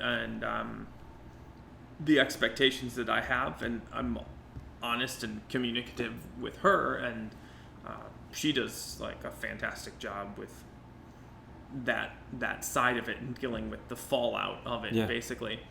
But I mean, it's I don't know, communication, and honestly, like, you have to make it you have to make it a priority in your life. And absolutely. I mean, at the end of the day, like, at the end of the day, the project's going to end. My kids don't go away, and they are a priority. They are the top priority. So we work hard, and I try to, like, I will go home and do dinner with them and then come back. And Blur is great because it respects the individuals doing it. And if I need to come in, come out, like, do whatever I need to do, nobody's going to say shit to me. I can come and go as I please, and I can work 2 hours one day and work 20 the next if I wanted to. That's good. And nobody's going to say anything to you about it. As long as your shot's done and it looks cool at the end, nobody's tracking your time. No, I mean, yes, of course they're tracking your time, but they're not, like, micro fucking managing you in a completely stupid way. Unlike some places. Places, yes. Which are literally, counting your swipes to the bathroom and everything. Exactly. Yeah, those fucking places I would never work. But because of the way, like, Blur's nature, I can honestly say, like, it's places like that allow me to do what I do and be productive, and then yet also have a family.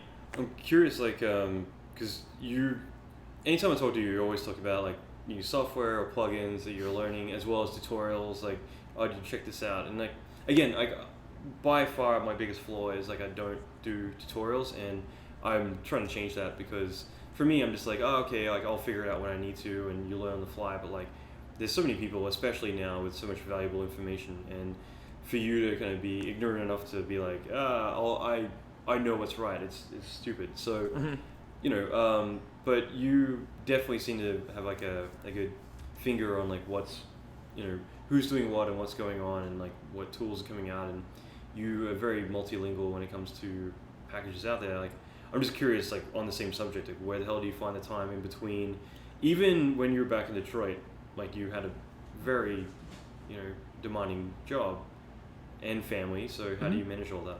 I don't watch TV. I think I can, like, account that to pretty much everything. Like, well, for me, TV is social time with the girlfriend. I mean, as in, like, it is kind of like family time or whatever it's going to be. Yeah, and I guess I kind of, I don't know, my wife will watch shows and stuff, but, like, I mean, it's almost like a philosophical conversation that we could, like, break into on that subject, but I think, like, I have very pointed time, and, like, I'll even tell, like, my wife, I'm going to spend 45 minutes, and I'm not.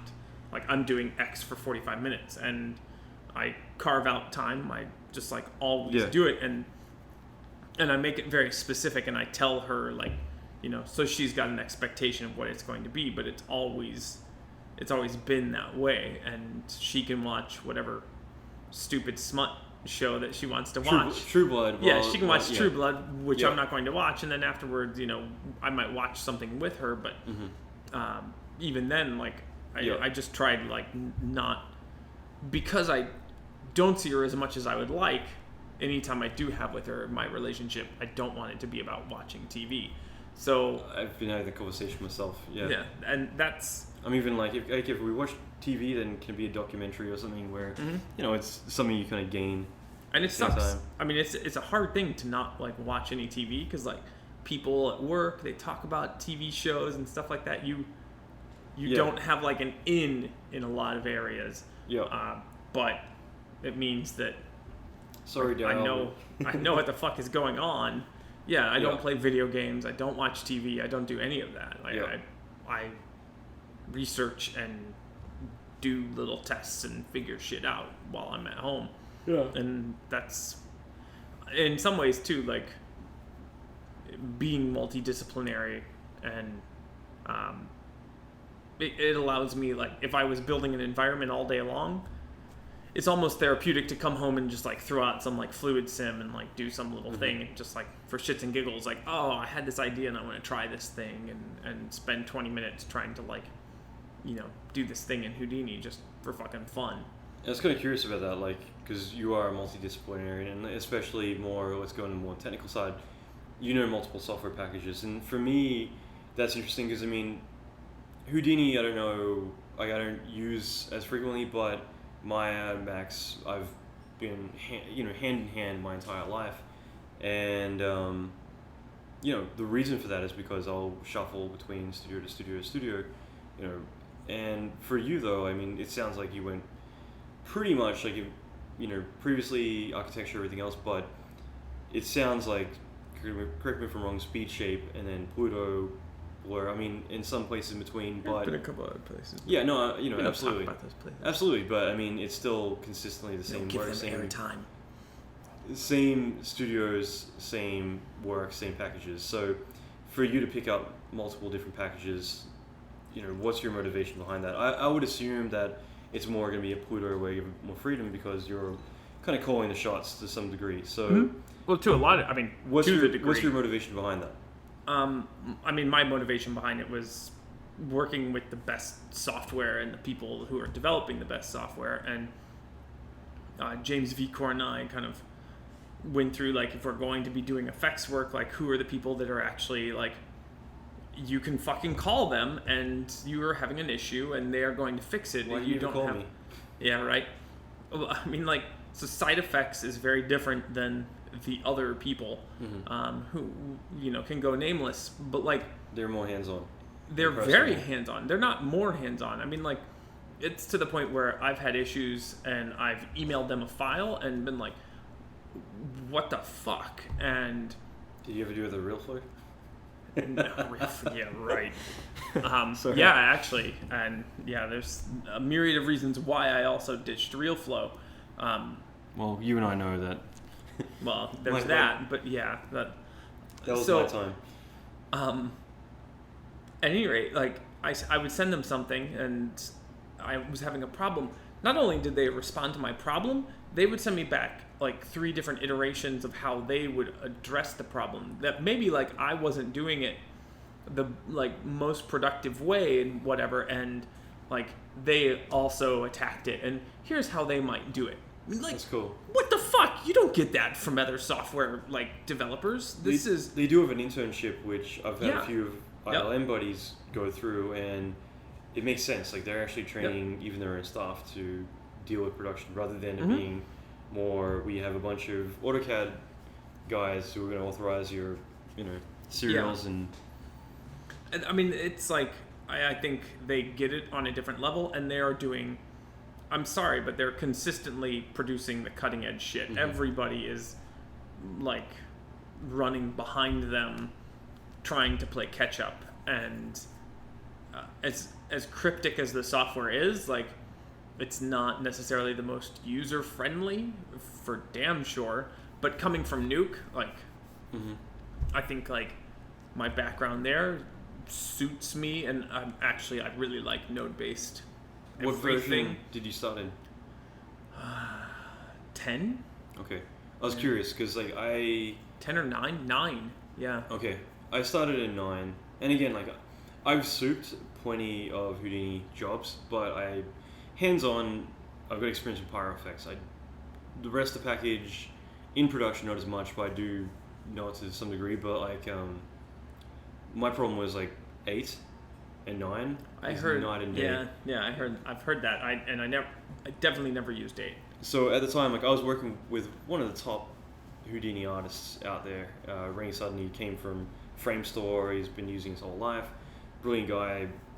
But, when I started delving into Houdini, it was just when 9 came out, and that's what I was using in production on Daybreakers, and all the material out there, all the train material you could get, and I actually bought a few Gnomon courses on it, but it was all Houdini 8, and it still is.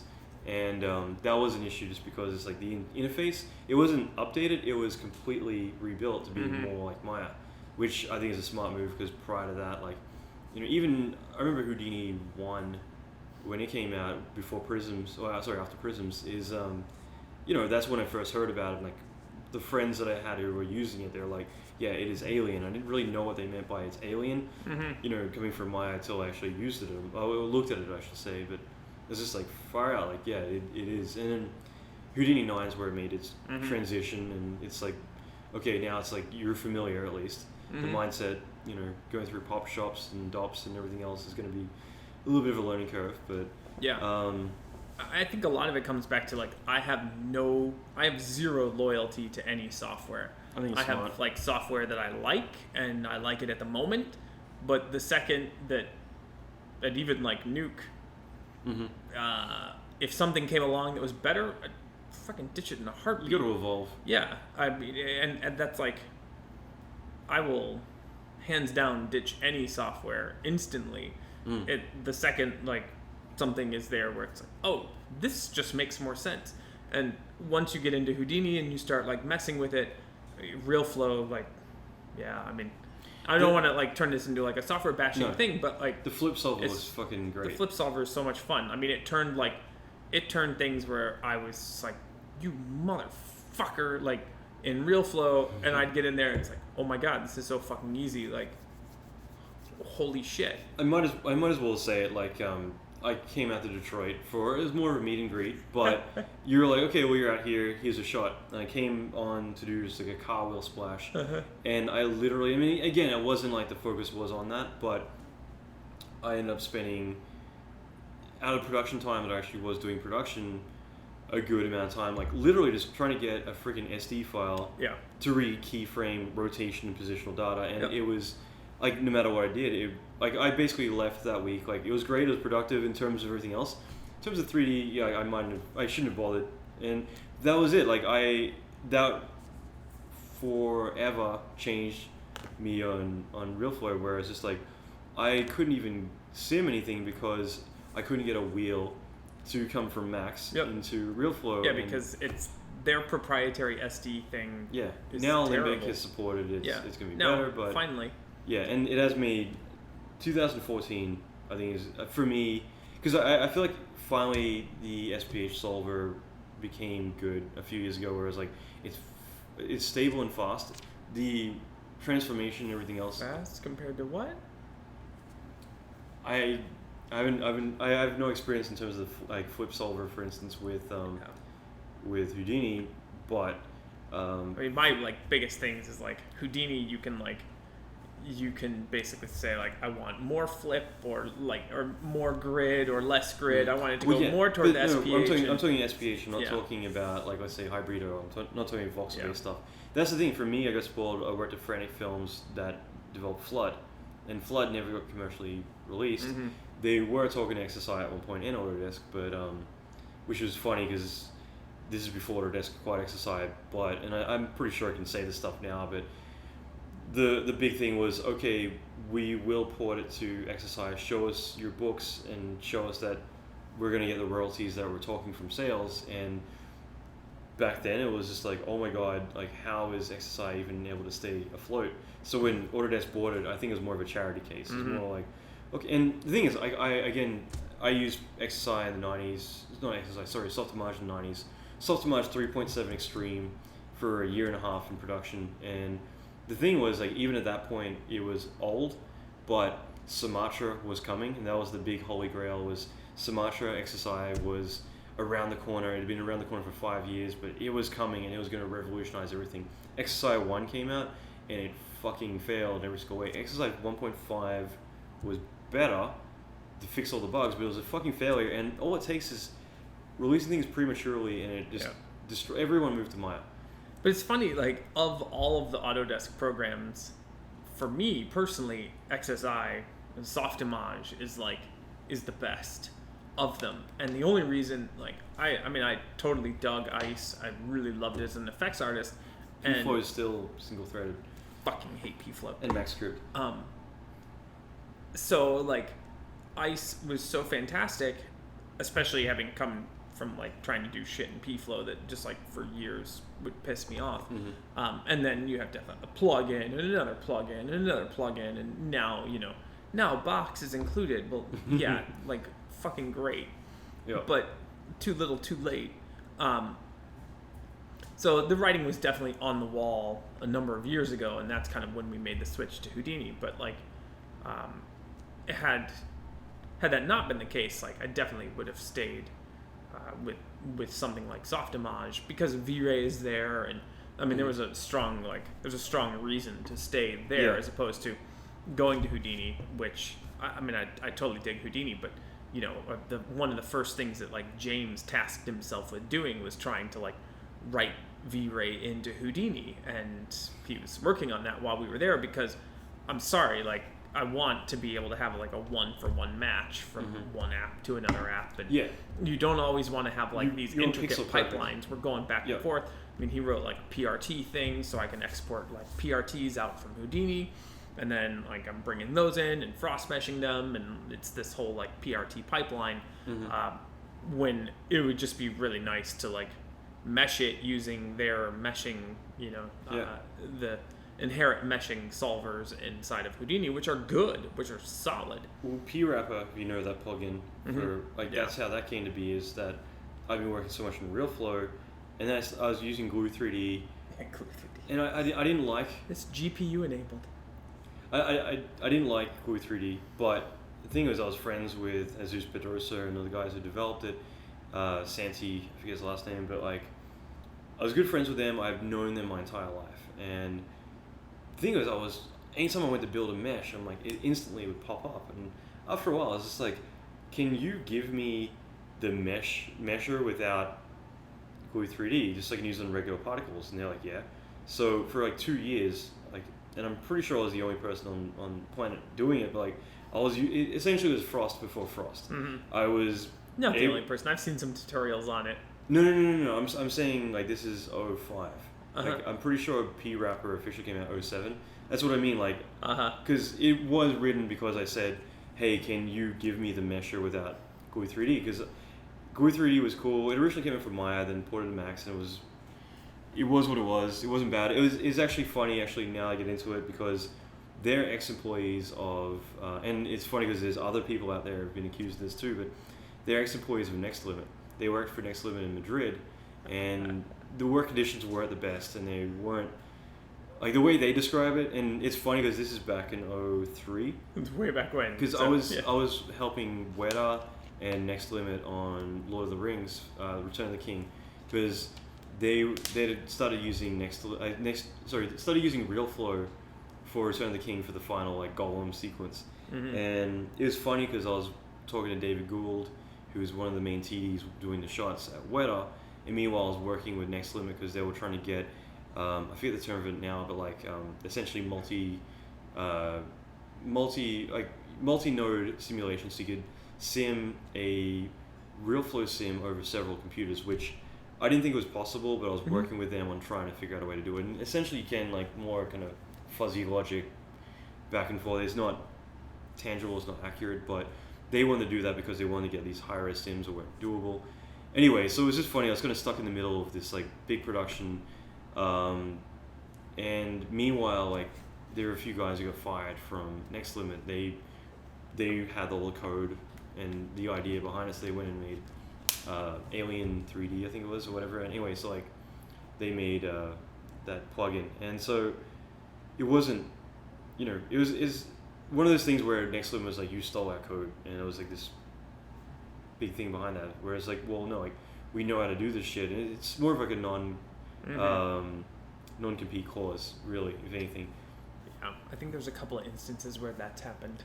Cebus and a few other companies, and Anyway, but so this is really interesting. But, like, for me, I'm just like, give me that goddamn plugin because it was amazing. So eventually, it became a standalone thing just because, the success of it, and then Frost and things like that did it right. The thing is, again, if you go into it next, ThinkBox, I work with Frantic forever, and like, I think they've got it right. Like, ThinkBox? Yes. Oh, yeah. Like, without doubt, like they've been the missing link for everything, and they're not Max loyal, which is good because it's more where there's a gap in.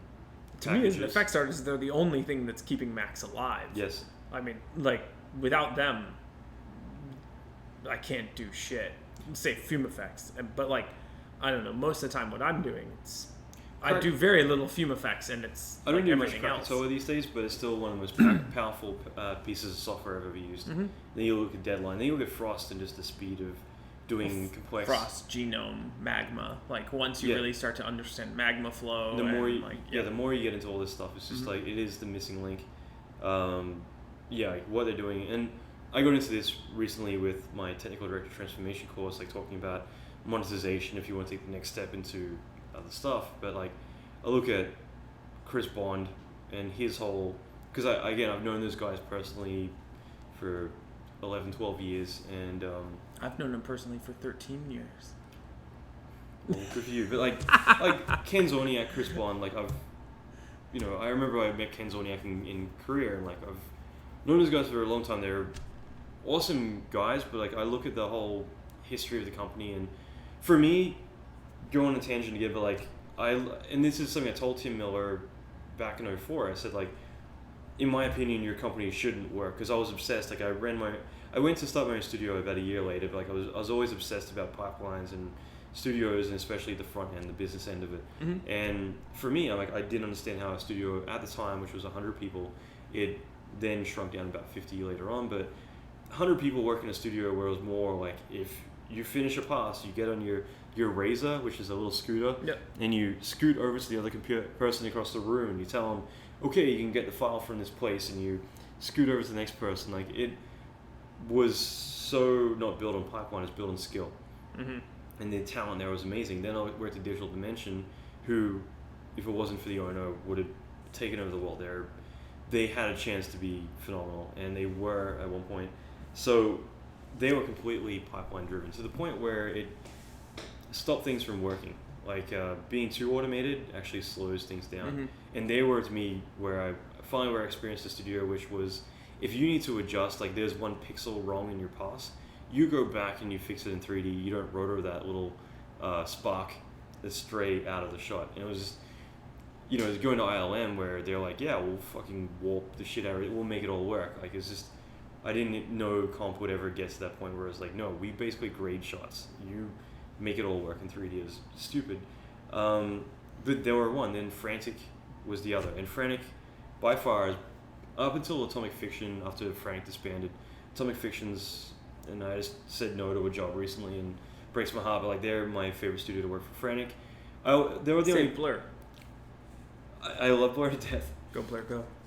Blur I've always had respect, and again, like I've sent so many heartwarming emails out to Blur while I was there. I mean, it was great to go back, but I'm just saying, in terms of personal relationship and size and everything else, like I always felt like Frantic Films, like the owners of that, I would always trust, and I would, even if it was the most dire situations, I know that they've always got my back. So, I'm willing to go the extra yard, and I've got those calls where it's like I'm in Australia, they're like, we need you in LA in the morning, and it's like, okay, I'll get my my go bag and hop on a flight, and I've done that. And so for me, they were the missing link, because one was pipeline, one was skill. Frantic came in where they had developers, and they were actually reliant more on some of the smartest guys we've met. And for me, the analogy is like they would hit a brick wall. Instead of like, okay, let's figure out a better way, or let's brute force through it, they would build over it. Mm-hmm. They would have a software solution, or they would throw enough smart people at it that they would develop a solution over it. And that was like a mindset changing thing. And so, I mean, but they've always been like the anomaly in the industry, and Chris was able to monetize that and really like get something out of it. Bobo, I mean, that whole crew, I mean, it just really seemed to work out well for them. And agreed. Most studios don't have that, and don't have that like kind of talent pool. sitting around. Most, not that there aren't some that do, obviously. They do, but the problem is that some, like, you get to a certain stage, and again, I like, again, this isn't my resume, but like I've consulted with like Rhythm and Hughes. I've dealt with from actually multi angles with DD, and then with ILM and other places too. And the bigger giant studios, the problem with them, and that's why Weta is actually in a whole other area when it comes to this. And again, I've met with Weta as a client for Autodesk, and like I've seen how they function, but the downfall of them is the bigger studios has been the fact that they came from like a long time ago, and for their ways to adapt and change takes a long time. And I'm actually obsessed these days with ILM, and I could go on, especially behind the scenes, because I know a lot about, from both ends, from being at ILM as well as from other standpoints, more about the business aspect, and like I'm really floored by what they've done, but in terms of how they function typically, and I've seen some really bad stuff there too, like the bigger you are, the harder it is for you to change your ways. And that's why Weta, at least, they came in at a later date where they're more able to adapt, and I think they've got a bit of an upper hand because they're able to kind of change their ways quicker. But if you're like, okay, we're all about developers, and artists don't necessarily need to be really good, as long as your supervisors and your developers are really good, you'll make it all happen. And at the end of the day, it means that like your turnaround times are massive and huge downfall. But anyway, we'll keep moving forward. But like I kind of figured touch base on, while you're at Blur, this is actually a really good idea. I'm pretty sure you were the one who came up with it, but while Kirsty was still running CG Society, you started pushing the after I gave you the introduction. But I'm just fucking with you. But no, I actually love the fact that you kind of took the ball and ran with it. With you had the idea for doing the real stuff, and like I thought that was brilliant, and like I had a fun time doing that. I would do that again even outside of CG Society, because I think it was really beneficial. I even got emails the other day about like, thanks for reviewing my stuff. I don't know, like, you know, that to me I thought was really cool, and I did have a few kind of key things I want to mention, but like, I don't know, like when you look at reels, for instance, like what do you think are the kind of key things that you're laughing? But no, honestly, like what are the key things that you think that are really... What kind of reel are we looking at?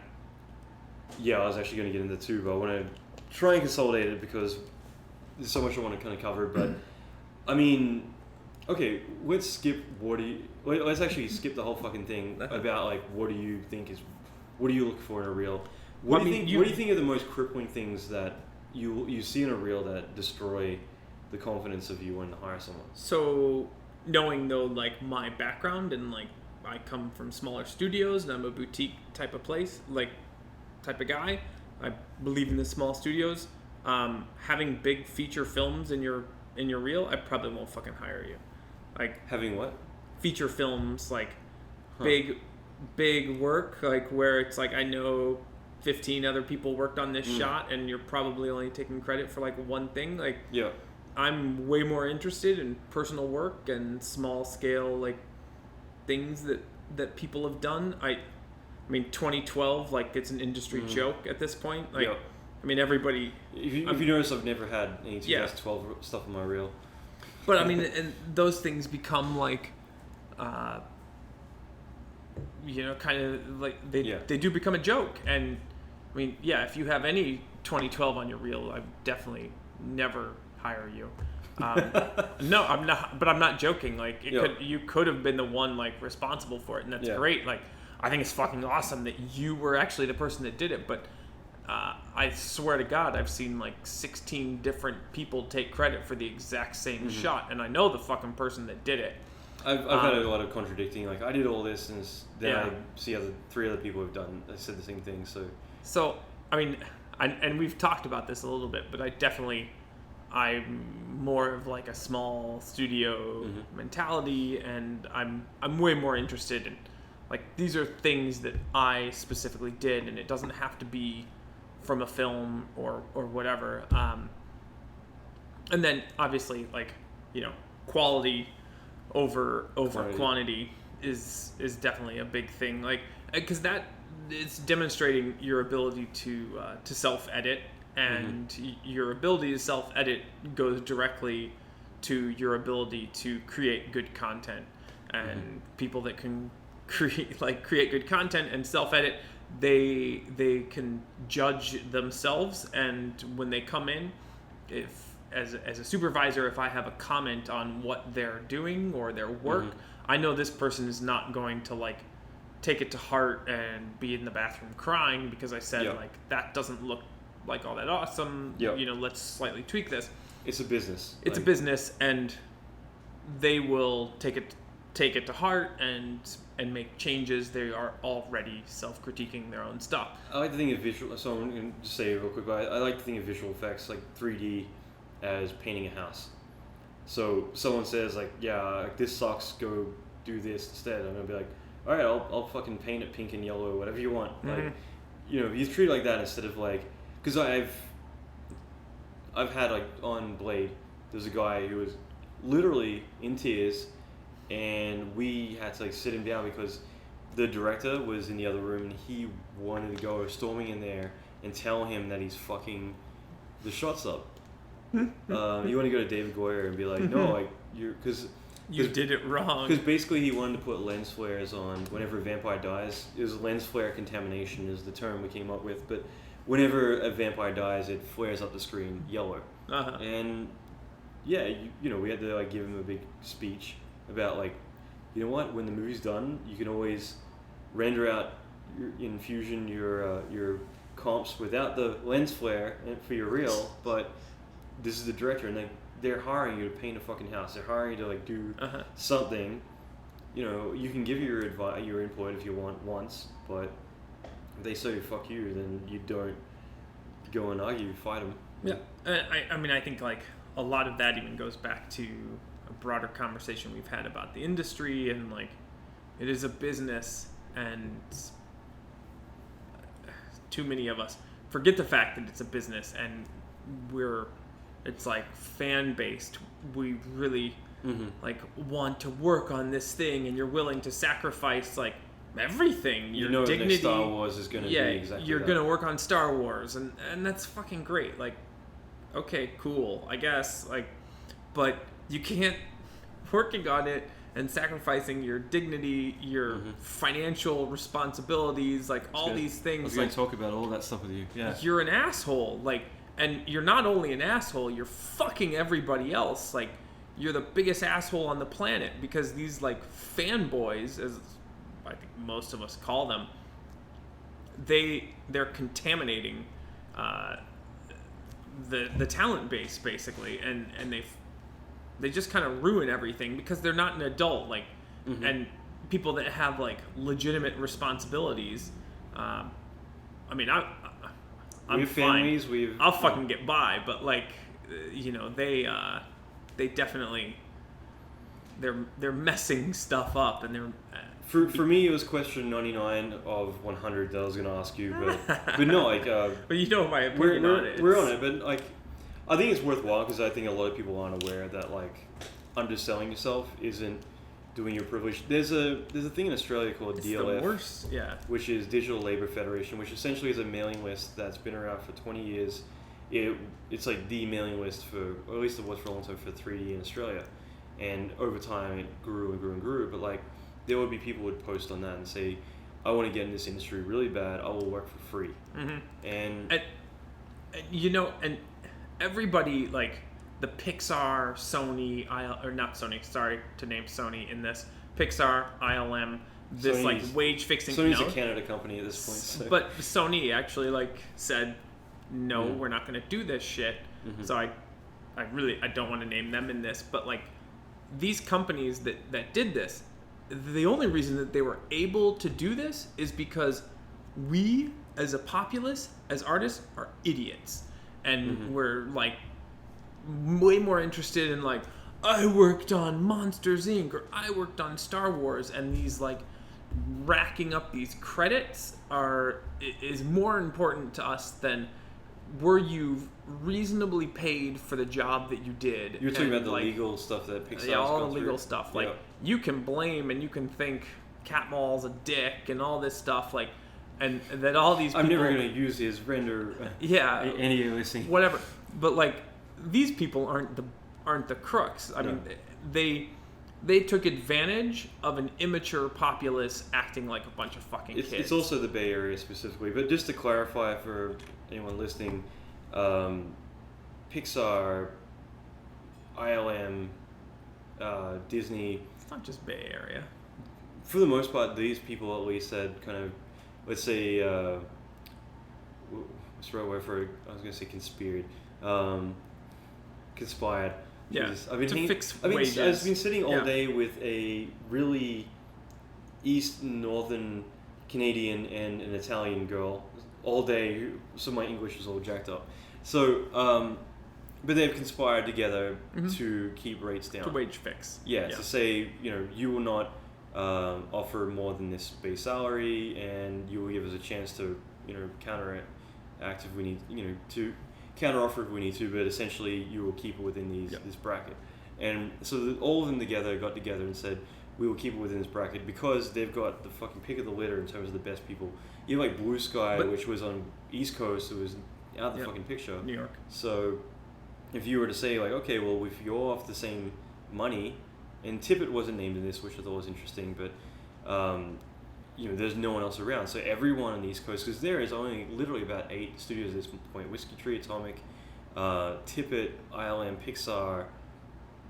That's Evil Eye, not Mind of Right, Evil Eye, and that's literally it.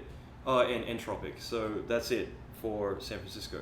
Yep. So if these key ones, the big ones, who everyone worldwide is applying for, are going to be like, okay, we're going to offer you this. And like when I was at ILM, originally I thought I was offered, like, I was getting good money.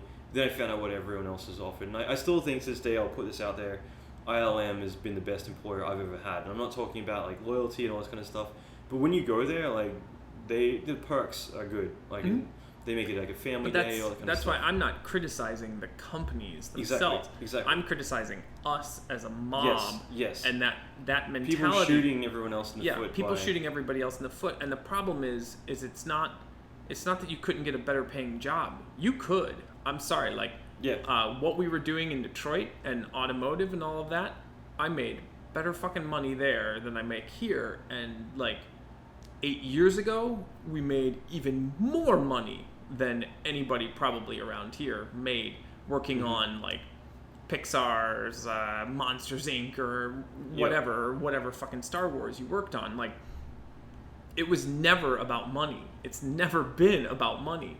And now everybody's mad about the money, but you chased this idea to work for this place and to work on these things, and it's great. And I mean, like, it's awesome to do that stuff, but we've sold ourselves out and by being so committed to wanting to do this people work. to come along and be like, okay, I'm going to work for free in this industry to get my foot in the door. The thing is that not only is it going to hurt everyone else coming into the industry, because then, and I've seen this, I've actually had a very big studio I worked for, I was very successful, that many of the best people I've worked with all came from there. The owner walk in the room and say, this is great, like my studio is doing so successfully that I could literally fire all of you today. And he didn't mean it as just this guy, that's how he thinks, but I could fire you all today and replace you with people who would be willing to work for free and continue to work. And like, this is awesome. He doesn't think about the morale that he's creating, but the thing is that like that was a truth. It actually was that like he had enough people who all wanted to be a part of the studio.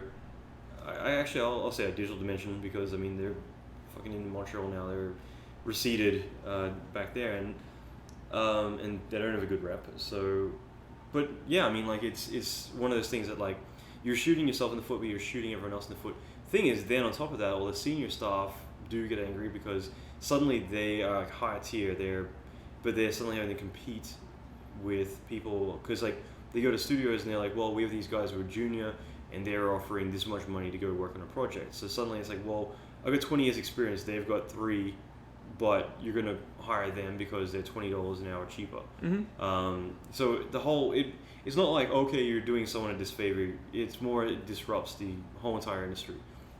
Well, I mean, it's visually disrupting it too. I mean, for those of us that are actually interested in doing like quality work, we're seeing the fallout of this. And I'm sorry, like what we would call one of the best studios in the world. Like I recently watched one of their movies, and it was the biggest pile of shit I've ever seen. Like visually, everything. It was awful.